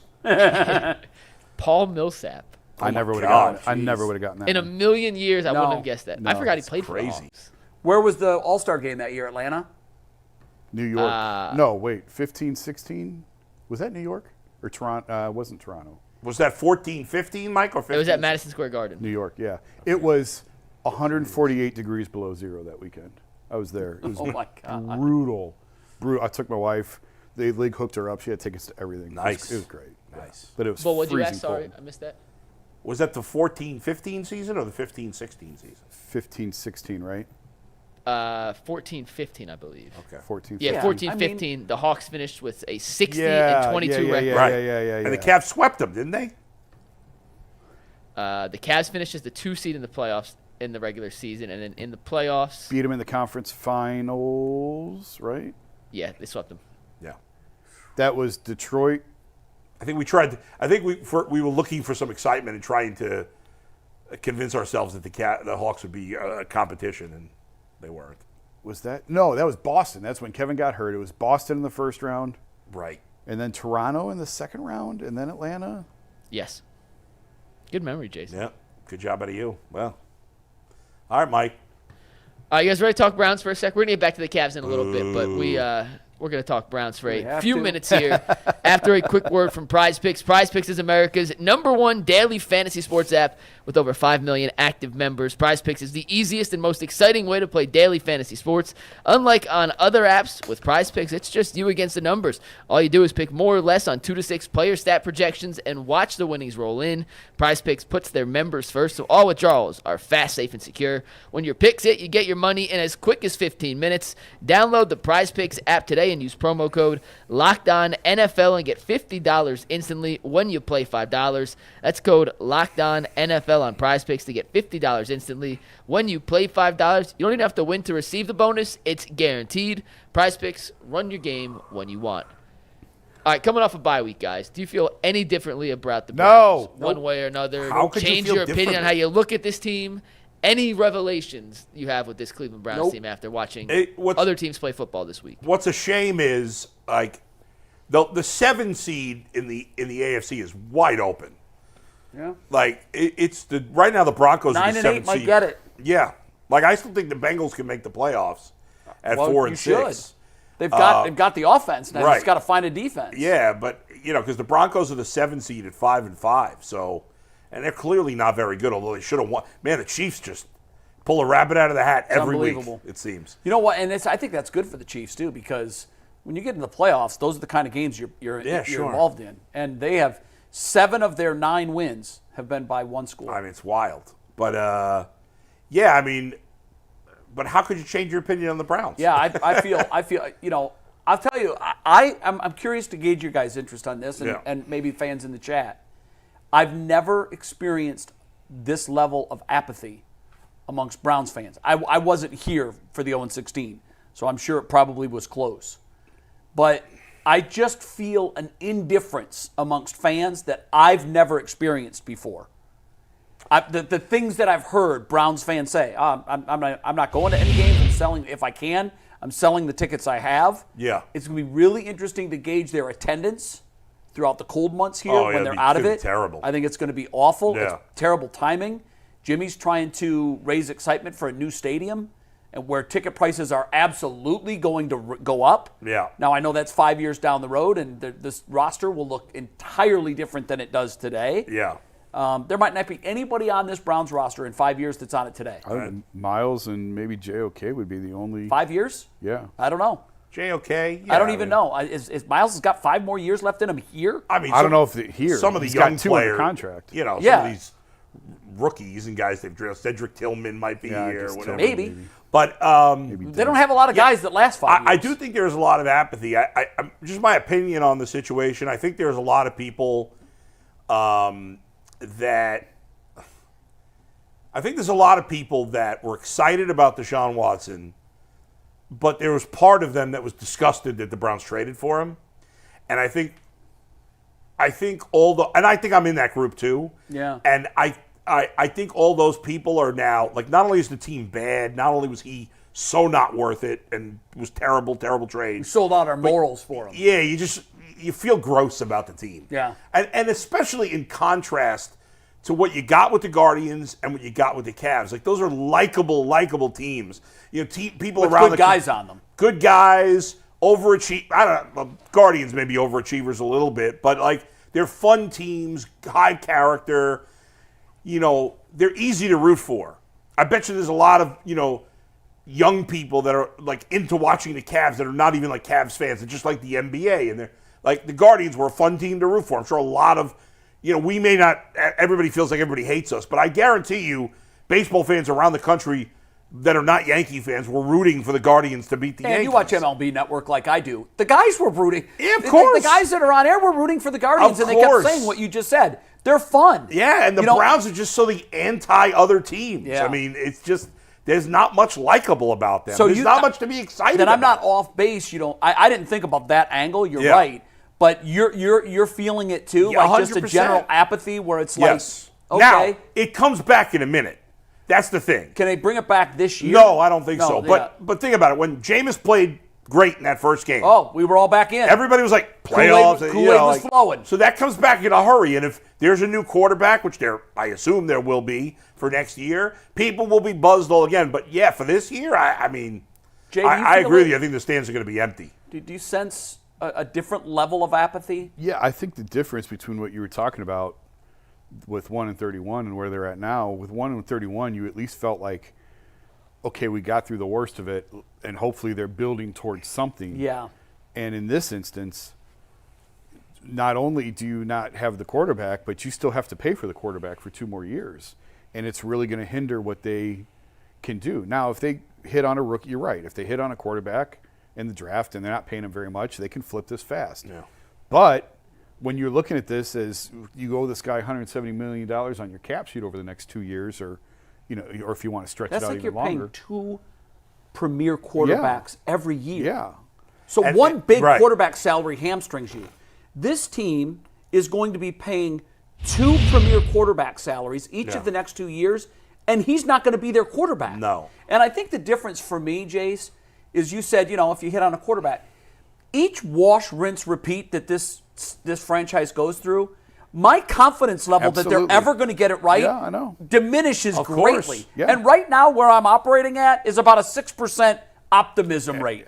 How could you be that confident? Yeah. We've seen it in the pudding. And you know what? I was watching the Cowboys last night, and I was thinking, wow, they suck. Yeah. They suck. Yeah. And then I started thinking, okay, so how can this team be that bad? And I can't believe I'm going to make this comparison, but we've got the same owner. We have the same owner. They took a shot of Stephen Jones sitting in the owner's box with his arms crossed, looking down, surveying all that he sees. He doesn't know anything about football. Nothing. Neither does JW. Yeah. No. Like, why would someone that wealthy empower a relative who, It's insane. out of all of the drawing pool in the United States, that's the guy that's best fit to run this organization? Yeah. Like, whenever you have a situation like that, now, the Rooneys and the Hunts are different because I think they grew up in that and they saw the operation work successfully. Well, but they don't meddle. They don't meddle in day-to-day operations. But Jimmy and Jerry 100%. are the same guy. They are. They're the same guy. Yeah. And they're right now, Right. they're wallowing in the gutter of not mediocrity. They're wallowing in the gutter of pathetic. That's true. And to Jason's point, like when they went 1-31, and yeah, people were down, but there was something. It was like watching a car wreck in a way, so you weren't totally out of They it. had right? a parade, I mean, and people showed up. yeah, exactly. If they throw a parade for this team, no one's coming. Yeah, no. I think like Hugh Jackson jumping in the water. It really was a sideshow bowl. I'd forgotten some of the stuff was around crazy. that. But Jason made the point that we saw a light coming through the tunnel. And you still saw it. Because there was a process. And you still saw it through last year. Yeah, and then the light just got smashed. Oh, it's out. It There's was no a light. train. It was a train, yeah. It got run over. There's nothing on the horizon that makes it. Even if they have right now, I think they're in the 3rd draft slot. 3 or 4, I think. A lot one's of teams won yesterday that helped Hold the on, Browns. no one's more up to date about draft slots where they currently stand than Bull, who is more locked into Tankathon than any website. Well, is. Tankathon's wrong because That's what I'm saying. So tell us what you I, believe. you know what? I didn't look it up after the 4 o'clock games. I think because Tennessee lost, they're behind Tennessee. So they're either 3rd or they were 3rd after the 1 o'clock games. So we're going to have a top 5 draft pick. More than likely. Most likely, But yeah. again, for me, I can't get excited about that because the same group that's going to pick this player has been picking all of the other times that we had high draft picks. That's right. That's So right. I just- And I'll tell you another thing to throw in there that makes it even more disheartening. Talked about the Deshaun Watson. The fact that for and I know they haven't done anything in the playoffs, and I'd be frustrated if I was a fan. But for the last how many years, the Steelers have not had good quarterback play in years. I know. Because And even Ben Roethlisberger's last couple of years, he was not the same player. No. So you had like 2 years of Then you Ben. had Kenny Pickett. Then you had, even before that, you had Duck Hodges, and you had all Mason these Rudolph. guys. Mason Rudolph. And like Mason Rudolph. And like, yeah, Russell Wilson's better But than the last few guys. Even but with he's those not guys, great. they hung around. And they're 7-2. It's amazing. And they find ways to win. Like they should have lost. Washington, Yesterday, I thought they were outplayed beaten. them. They did outplay them. And then they find a way to win. That's just It's the it's culture, in their DNA. It's the culture of the organization. Yeah. Pittsburgh's culture is winning, Yeah. and losing is not tolerated. The Browns' culture is it's just toxic. It's it's bad soil. I've always used that analogy, but no matter what you put in this dirt, it's going to die. And no matter what you put in Pittsburgh's dirt, it flourishes. And that's because the tone in the building is this organization is about winning. We win. We find new ways to win. Yeah. And this organization, we find new ways to lose. Maybe I'm biased. I don't see a huge talent disparity between the Steelers and the Browns. Well, there But isn't. one team's 7-2, one team's 2-7. There isn't a huge Part disparity. of it's the NFL. Yeah. You win on the margins. Everything is close. Yeah. And Or Kevin, you listen, lose you and I especially have defended Kevin a lot, but this team should not be this bad. No. They shouldn't be this bad. It's ridiculous. No. Agreed. And when you look at some of the games they lost and how they lost, like the Chargers game, again, I couldn't watch it. I was playing baseball, but I went back and watched the highlights and I read the articles and I'm just like, they got boat raced by a team that's a mediocre team. Yeah, they're a decent team. Decent, but yeah. they're not. It's not like they couldn't have won that game. Here's what's most frustrating. Every year, this is the case too. They beat a team like the Ravens. To give you that false hope. And you're like, this is a good football team. If everything bounces their way, they can be. But, the team you put out there week in and week out is atrocious. That's the NFL. The NFL is set up to have those games like that and those You're wacky right. games like that. And by the way, I think a lot of people over the years have been a little up and down. Lamar Jackson is just unbelievable. He is unreal. I know he's still got to win a Super Bowl. Ultimately, you judge by that in the NFL fairly or not. But, man, that guy is just ridiculous. He's one of one. I saw somebody ask Tomlin, did you see that after the game? Yeah. If there's, Jaden? I did not see yeah. that. About what? A comparison between Jaden Daniels and Lamar. Oh. And Mike said, be careful with your comparisons. Yeah, called him Mr. Jackson. Slow roll that. Well, they Yeah. play Jaden the Daniels Ravens is this phenomenal week, for a too, rookie. so- He's been great.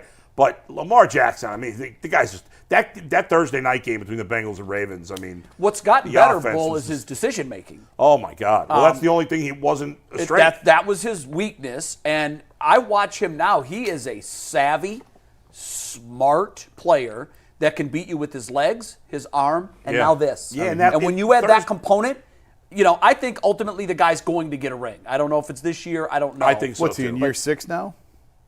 I think so. think he's year same 6. year as Yeah, Baker. same as Baker. Yeah. So it's 7, no? Is it 7? No. Wasn't the 18 draft, right? 18, 19, 20. 1, 2, 3. Yeah, 7. Wow. God dang, that happened fast. Yeah. He's incredible. He's a veteran. They still have to play him again. The Steelers play the Ravens this week, and then the Steelers come to Cleveland. Steelers, I think Thursday the Steelers night. are going to get handed once against the Ravens. Is that a primetime game, right? I think I saw an ad for that in primetime. Speaking of which, have the Sunday night. Browns lost their primetime games yet? Like, you'd think they'd be pushed out of those. Like, well, who wants to see the You Browns? can be flexed out after week 12, is it? No, the flexing's already started. Oh, it has. Wow. Because they flexed the Jets. Well, I don't even. What primetime games did they have though? They have like 3 left. They got a they Thursday. really? They've got the Thursday. Well, you game. can't be flexed out of the Thursday. Yeah, Right. yeah. Well, Thursday's against the Steelers. You can be flexed out next of Sunday week, night. Pittsburgh, Baltimore next week, just a 1 o'clock CBS game. Wow. That's What a are the miss. What are the Browns' night games for the rest of the season, Mike? Night games? Yeah. Let me pull the schedule quick. Hold on. They have I think there's 3. Denver on Monday Night Football. So that's not going to – you can't flex that. You can't flex Monday Not night? Monday night. I no. thought Sunday night was what I you think could Sunday flex. night's the only I'm one. not sure Monday. When you get later in the season, there's some sort of weird trade-off that Fox can do for an exclusive window. And So I could not ass- exclusive window, a national window. I could assure you that Sunday, December 29th, Sunday Night Football matchup of the Browns at home versus the Dolphins that- will be God. flexed. Yeah, that's not. That That will ain't not happening. be Sunday Night Football anymore. And that will cost WKYC Channel 3 a ton of money. Yeah. A ton of money. But there are other national TV games. Thursday night against the Bengals, that can't be flexed. Thursday night against the Steelers, that can't be flexed. And then they go Monday night So they have against the Broncos. 4 night games on the schedule. 4 night games, yeah. They go. Oh, my God. They go this. So it goes Sunday against New Orleans, Thursday against Pittsburgh. Then And that they have, game is in. The What? Sunday New Orleans game. It's 1 o'clock. Oh, okay. Yeah, okay. Yeah, that's a 1 o'clock game. Then they're in Pittsburgh they're home versus Pittsburgh Thursday. Then they don't play till Monday night, so they go Thursday to Monday. Huge rest advantage when they take on the Broncos on Monday Night Football. I don't think Monday night can get flexed. I don't know. I'm pretty sure it can't. I don't think it Oh, can. I know they've how changed awful. some rules, but Yeah. I don't think it. And then they're just 1 o'clock, 1 o'clock. Yeah. Thursday night against the Bengals, and then that Sunday night Dolphins game. There's no way that's going to be a Sunday night game. Both teams are bad. Yes. Oh, Yes. how awful is Browns Saints? What a terrible. Are the Browns favored in that game or no? No. I The bet that line as of right now, shouldn't be. I'm Did- on. well, Carr's back for the Saints, and they Yeah. just won. That's Right true. now, New Orleans is a 1-point favorite. If the Browns are not favored in that game, they're not going to be favored in any game the rest of the year, probably. Well, it's in New Orleans. They're 1-point favorite. No, I hear you, but that's the worst team they play the rest of the year. I don't know that they get to 6 wins. 6? They got 2? Nah, I don't think they get to 6. I don't see where it 5 and 12, from. I think. Yeah. And that would be they'd have to win 3 games. Boy, I'm looking. There's not a lot of great options for that Dolphins-Browns game. You mean that week? Yeah. Well, something will present Anything itself. is a better option. Falcons, Commanders, Chargers, Patriots, Broncos, Bengals, Colts, Giants, Cardinals, Rams. Broncos, Bengals could be an elimination. Cardinals, game Rams for playoffs. could be Cardinals, decent. Rams might be. Yeah. There's nothing that jumps off the screen. Panthers, Bucks. But you can do this. You can Jets, eliminate Bills. the the Browns and the Yeah, Dolphins. nobody wants to You can watch just that game. Scratch that right Who off. are the Chiefs playing that week? Packers, Vikings. See, that's the Christmas week. Yeah, so there are games Oh, on Wednesday that's why. That's why. Yeah. and Thursday already. Right. I Packers- can see the Bengals, Broncos, because that could be Where for a are the playoff Chiefs? spot. Because you could have a chance for a No, perfect Chiefs are on season. Wednesday. Oh, they are for sure. Yeah, they're Yeah. on Christmas Day. Oh, Yeah. what are they playing? Wednesday, Thursday, The Friday? Christmas Day games are Chiefs, Steelers, Ravens, Texans, and Seahawks, Bears. well, then maybe they won't get flexed out of that. Yeah. I don't know. They'll fly. I think they No, will. sorry, Seahawks, Bears is the next day. But anyway, Yeah. there's no great game. I mean, I agree they'll probably knock it out, but there's not a great option to What's replace crazy it. about the NFL? Lions, Niners. Oh, No, that's- that's the 30th. That's already the Monday night game. Oh, The- that's going to I- be fantastic. That game last night, that Lions game last night was incredible. Unreal. The story on that kicker who's from Houston, he had both of those 50-yarders. They missed. Barely. You could see the shadow of the ball on the goalpost on both of them. Wasn't he in the XFL or He the was. USFL? Last year he was USFL. selling bricks in Houston. selling bricks. And you think about these crazy stories that Yeah. come from nowhere. The Cowboys have a kicker as well. It's very similar. Right, yeah. But this guy's background was he was a soccer player in high school at Texas. Real quick, EP Steve just texted us and said Monday Night Football can be flexed this season now. I think the last couple weeks, weeks maybe. 12 through Yeah. 17, which Yeah, means okay. that Monday night game against the Broncos, is that in that window? Oh, yeah, that game's being booted out. But the Browns have 2 Thursday night games, Mike? Yeah, Pittsburgh, week And 12. Cincinnati. Week 16. That really, what that does is it drives home how disappointing this team is. Yeah. And Dallas too. Dallas is probably in prime time 7 times a year. Oh, the Giants. And the Dallas Dallas is always playing on. Yeah. I think they're home on Sunday night. That's where they live. And Well, Cowboys Eagles is that Sunday. That they'll probably boot the Browns Dolphins for Cowboys Eagles, even though it's not. yeah, but that game has the only Yeah, I know. drama there will Stink. be. But it's still can two- the Eagles win the division? It's still 2 markets though. No, that game would do a number. Yeah, what else you got that week? No, I'm he's still saying on Browns they'll probably Dolphins week. flex Cowboys Eagles. I'm on. Oh. Well, although that's the 425 spot, so maybe not because that's already locked. That's into a the national 425 window spot. exclusive. So, yeah, I don't know. Yeah, We'll figure out the schedules to get along. I do want to address real quick some comments we had from Browns players over the bye week. We'll get to those after. We remind you guys that Omaha Steaks is now a proud sponsor of the Ultimate Cleveland Sports Show. Nothing delivers comfort and joy quite like the unrivaled quality and taste of Omaha Steaks. This year, skip the holiday hustle and bustle and save 50% off gourmet gifts site-wide at omahasteaks.com. Plus, get a $30 reward card when you shop early and score an extra $30 off with promo code NFL. With 5 generations of experience, Omaha Steaks consistently delivers the world's best steak experience, and the gifting experts at Omaha Steaks have made it easy to deliver the perfect gift with thoughtfully curated gift packages starting at $89.99. From legendary steaks to mouth-watering desserts and more, save 50% off site-wide at omahasteaks.com. Plus, our listeners, UCSS listeners, get an extra $30 off with promo code NFL and a $30 reward card when you shop early. That's 50% off at omahasteaks.com and an extra $30 off with promo code NFL. Minimum purchase may apply. Mike, you can flex Thursday night games too. Some. I just read this. The NFL can flex Thursday night games, but there are certain restrictions. They can only be flexed between weeks 13 and 17, and a maximum of 2 Thursday night games can be flexed per season. I don't know if they've flexed any yet. Thursday feels weird to flex because you're it's screwing such- those you teams have- off Yeah. of their weeks. Yeah. You have to do it 28 days or more in advance. Well, well, that's- I mean- they're already into that window, are they not? When's I the, think when they are the would- Browns no, Thursday yeah, night yeah, games? no, you not are for the into that second. window. For the second one, they could still flex the Browns. Yes. Bengals. The Browns could be flexed out 3 of those 4 times. Kevin Stefanski says that Jameis will remain the starter. Yeah. I don't think there was any question about that, but we'll dive into some of some. Yeah, go ahead, Mike. Said tomorrow. He said that Jameis is still the starter. So 2 things that just caught my attention over the weekend. First was Za'Darius Smith and his first media availability with the Lions after the trade, which happened on the trade deadline day. He tweeted SMH. If I can ask. And he was asked about what that tweet meant. And if you want to play it here, we can hear from Za'Darius Smith. SMH. If I can ask you, caused quite a little bit of a stir Tuesday with the SMH tweets. What was that about? Everything okay? It was just taking too long. That's it. It was taking too long. But obviously after that, it got it done. I deleted it, man. Sorry for the fans that was thinking otherwise. But, man, yeah, like I said, happy to be here, man, and happy to be with this football team. How easy did you... Yes, sir. So Za'Darius addressed the SMH tweet. Juan Thornhill was on Instagram Live over the weekend, and it has since been deleted, so we can't show you the video, but he was asked about his time in Cleveland. He had this quote, which I will read. He talked about having a 3-year deal in Cleveland. 2 of those are guaranteed, meaning last year and this year were guaranteed. I don't know if I'll be back in Cleveland next year. He was on video saying he misses Kansas City, and I can't find any video evidence of it because the Instagram Live has been deleted and I couldn't see any clips, but he reportedly said, and if it's not true, then bad job out of us. I couldn't confirm it. Should we not just even mention that part? Yeah, I would. Yeah, I would say let's be very careful. All right, so we're going to scratch that part. Let me ask you this.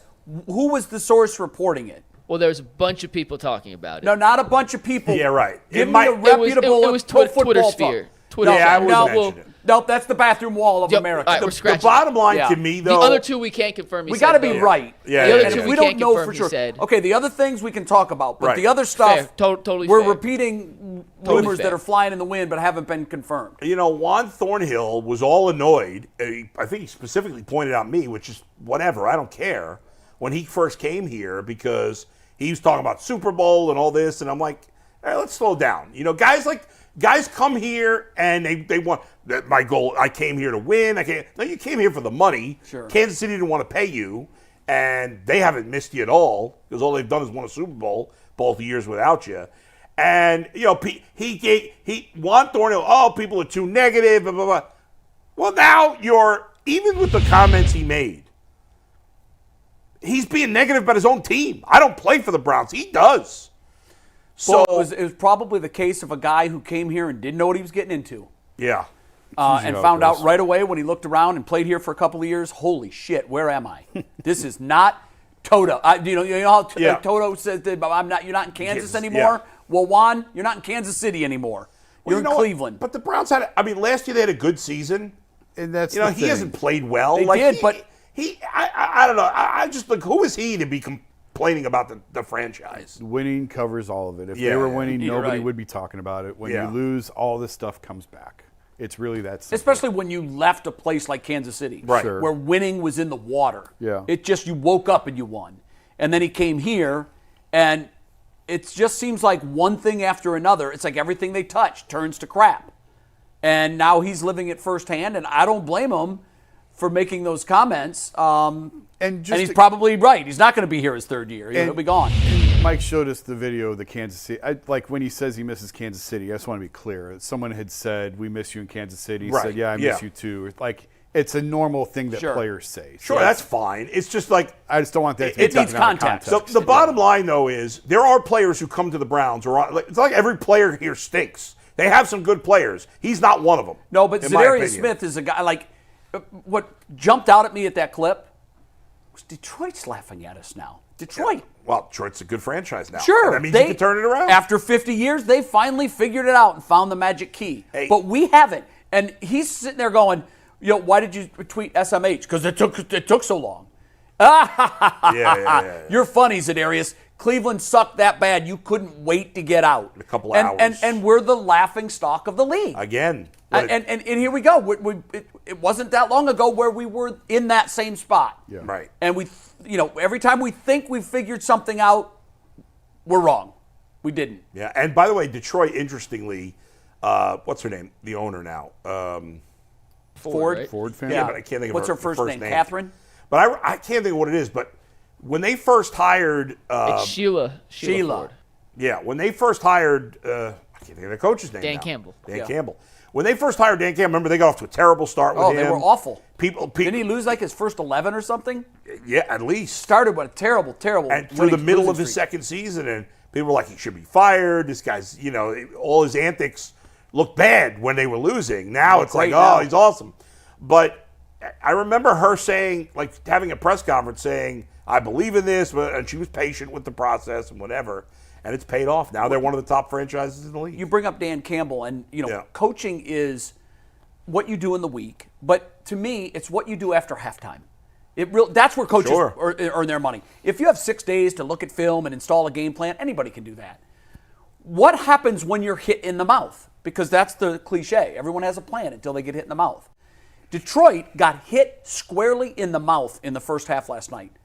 Knocked back on their feet. Everything they did on offense. Jared Goff threw 5 picks. Yep. He looked awful. They scored all of the points in the second half. Yeah. Houston, who was moving the ball, no problem, didn't score a point, and Detroit just slow and steady. It was hilarious. Coming out of the third quarter, coming in to start the third quarter, they were running the Dan Campbell interview, which was taped in the first couple of minutes before the third quarter started. And he's telling Melissa Stark, well, it's simple. Our defense they've got to take the ball away. We're going to need to get a couple of turnovers, and then we're going to just slow and steady wins the race. And as they're running that, they get an interception. And I'm like, this guy is, boy, do I wish we had him in Cleveland. It's the first time in NFL history a team has thrown 5 interceptions. Yeah, I saw that. Been down by 15 points in the second half and won a game. Yeah, I can't believe you're only down 15 throwing 5 interceptions. Sam Darnold threw 3 picks yesterday, and they won too. I mean, he didn't score any touchdowns, but 5 picks, that's crazy. You can't win. You can't win when you do that. What was the stat you had, Mike, before the show? Did you double check this stat, Mike? Because it seems unreal. I'll double check it by the end, but it was tweeted out by a reputable source, so I'll double check it. Let me double check it to make sure, but it's about Jared Goff and something he did yesterday, which is Jared Goff. Is crazy. The guy's played great until yesterday. He didn't have a good game. Now, one of the picks was a Hail Mary, and they spent a little bit of time during the broadcast where Chris Collinsworth said, "I'm sorry, those should not count against you." I agree with that. It is what it is. I do too. It's going to. I mean, but it counts. Another one got batted a couple of times in the air and landed in a defensive lineman's arms. Okay. But the other 3 were just bad picks. They were bad throws, bad decisions. And to overcome that, what it speaks to, I think, is how galvanized the team is. You play complementary football. The offense gives it away. All right, the defense is going to force a 3 and out. And that's what they did after every single turnover. Yeah. They didn't turn those turnovers into points. What's amazing is they lose their best defensive player. I don't think they've lost since he got hurt. No, the only loss was to Baker in week 2. Yeah. And Houston was playing without their best defensive player. Yeah. So I just looked at it. So on StatMuse, which is a reputable site, right? Oh, yeah. If it's there, it's right. So according to StatMuse, Jared Goff is now 7-0 when throwing 4 or more interceptions in a game. That's mind-blowing. How is that possible? It tells you he's able to dig himself out of the hole he creates. That's wild. Or his team is. His team's able to dig him out of the hole. Yeah. But I mean, he's been on different teams. But he's the guy. You got to have a short memory. Yeah. You've got to. And he did, man. When that 5th pick, I'm like, what are you doing making that throw? What told you could possibly complete that throw? But he just kept going out there and slinging it. Yeah. They looked really good.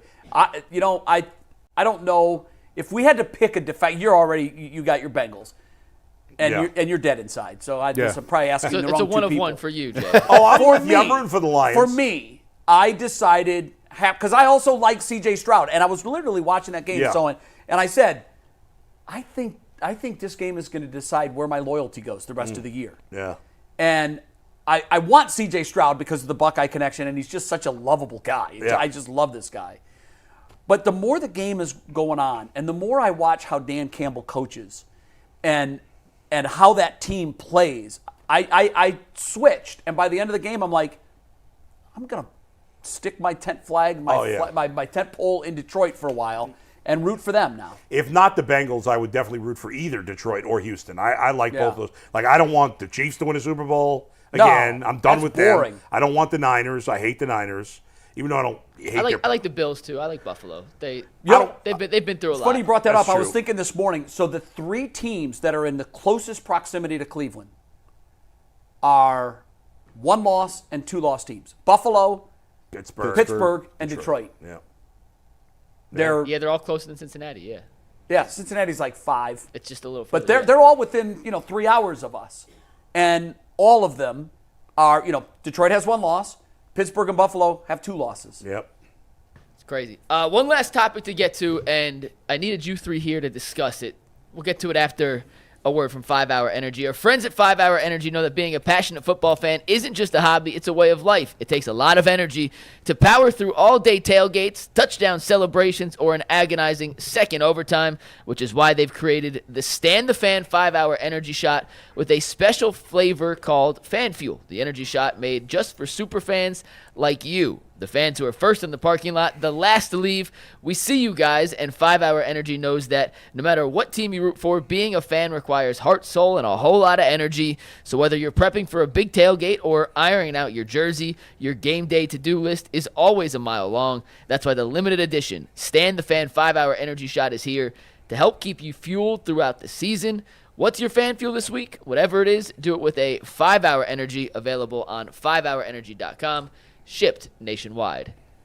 Guys, how does the 11-game Cavs win streak, in terms of the buzz and excitement and buy-in from the city, compared to that 22-game win streak the Indians went on in 2017? All 3 of you guys were here at that point. Yeah. I wasn't, so I have no personal recollection. But Jay wasn't here. I was here. Jay was here in you were? 2017. Yeah. So they're at the halfway point. Is it 50% of the buy-in? Is it more? How did those two compare?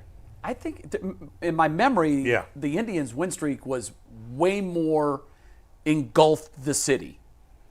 Now, there could be a couple of reasons for that. One's an outdoor sport. It was summer. Yeah. There's always excitement going outside, watching a ball game, drinking some beers. And it was 22 games. Now, the interesting thing is, a 22-game win streak in Major League Baseball is what an 11-game win streak is in the NBA. Yeah, that's true. It's the same portion of the schedule. Right. Great point. Both are mind-boggling, but I just remember, and we've had some moments in this Cavs win streak too, but the Guardians win streak, they had come back from being embalmed. They weren't just dead; they had been prepared. Right. And they came back and won, and you're like, Yeah. that didn't just happen. There's no way that just happened. And I watched that a couple times in that Right. stretch. And even though it's equivalent in terms of percentage of games, it's much harder. Oh, I agree. Because I think it is. Well, and baseball's just more random. Like the better team loses all the There time. have been a lot more 11-game winning streaks in the NBA Oh, yeah. than there have been 22-game win streaks by in a baseball. lot. Think about it. You're facing a different lineup because you're facing a different starting pitcher. So And you're that's the facing key. a different lineup. Yeah, every that's day. the key to me. Since I've been in Cleveland in 2011, it's the only time besides playoffs where the Indians have totally captivated the city. Well, since there I've was been a here. year in Tito, they had to win like 15 of their last 18. That's true. I can't remember what year that was. That was when, and I was at, by the way, that was nuts. I was at the game when Giambi hit the home run Yep. against the White Sox. That was probably the epicenter of that whole stretch. That was an amazing run. That at the was end incredible. Of the season. But this, and maybe it's not fair because like doing this show and doing a podcast, I'm not interacting with fans quite as much as when we were on the radio. But I remember during that stretch of time, especially at the end of it, because it was during football season, we were at bars. Dustin and I were at bars like almost every day, and people were going bananas. Yeah. Like the most casual sports fans, like casual baseball fans, were locked in because this was one of the longest streaks in the history of the sport. It took a month. So yeah, it was crazy. August so 24th to September 15th. That's just crazy. I think Second longest ever.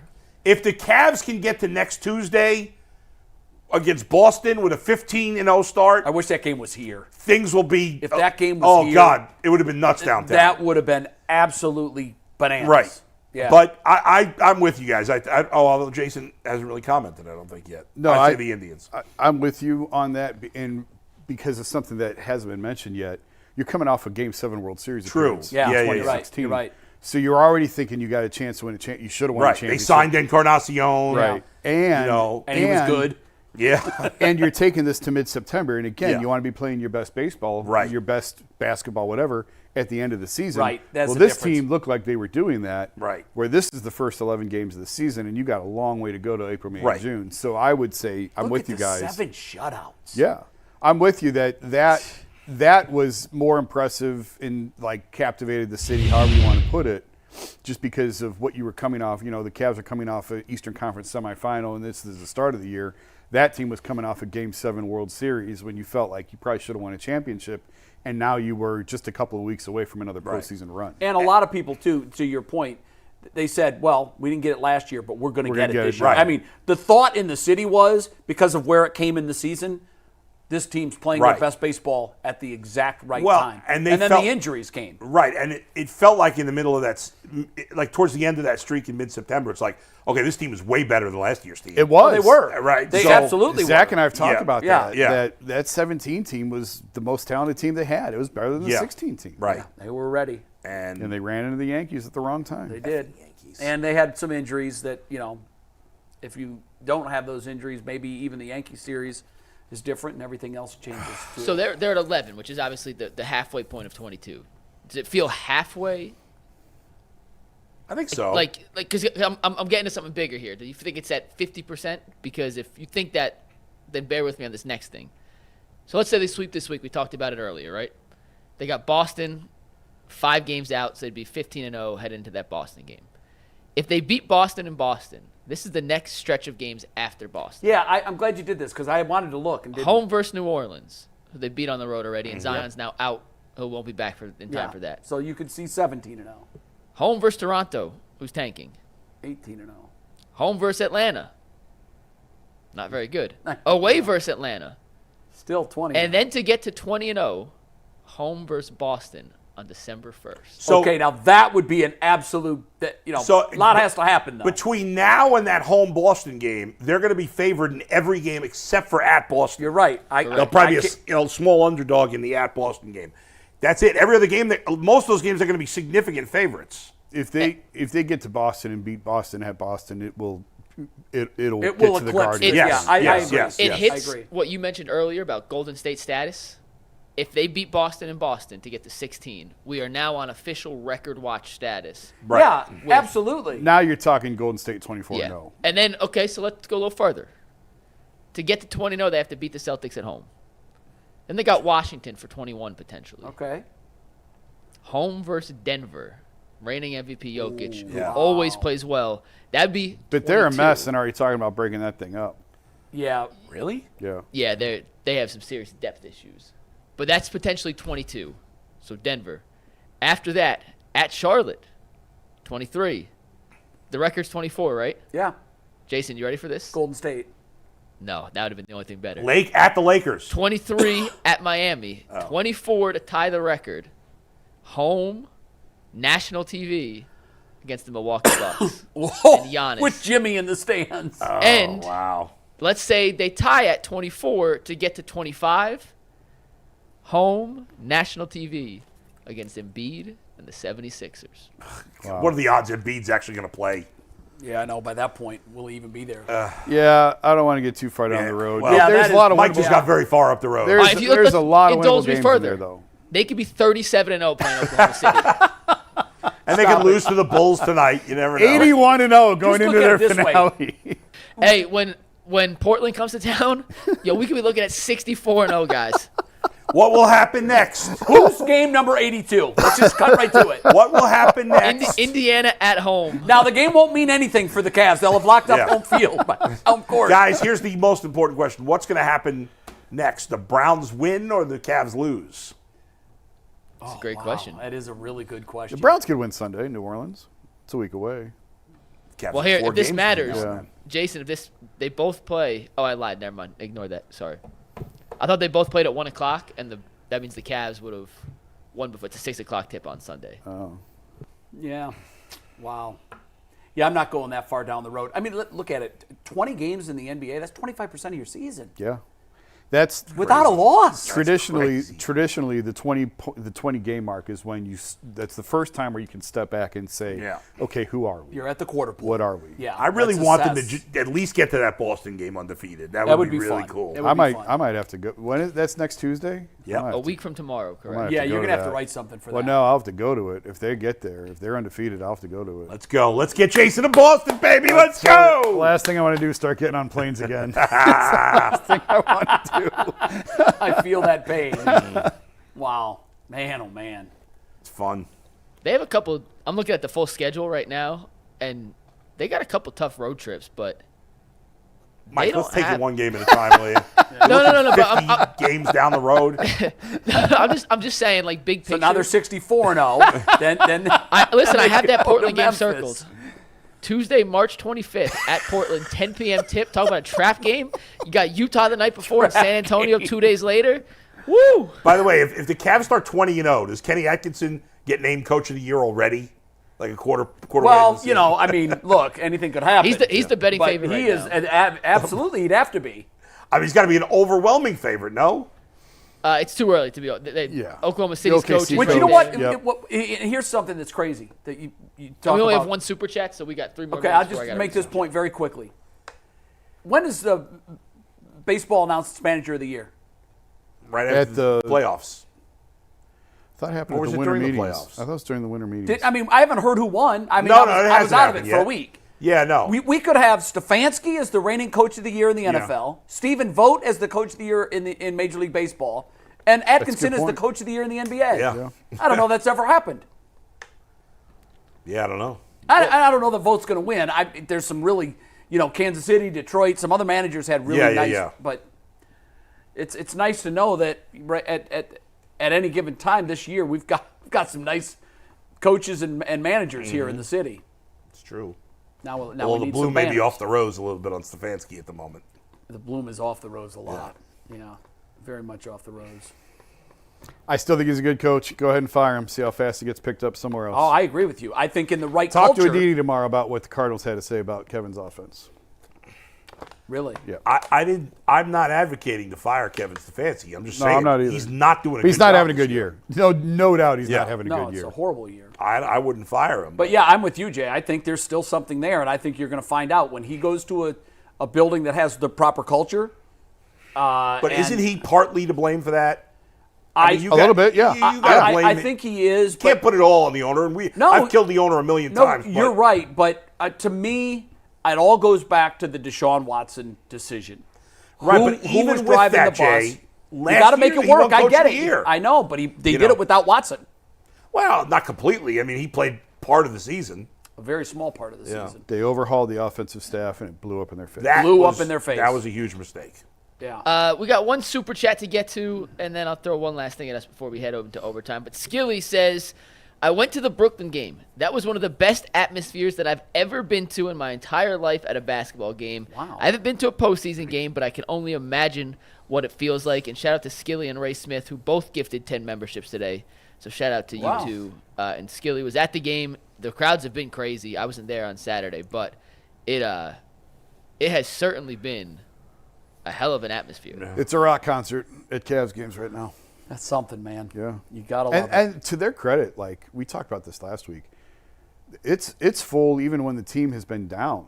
They draw really, really, really Yeah, well. they've done well. So- if that's a rock concert, does that make a Browns game like a opera Funeral? funeral? Yeah. Yeah.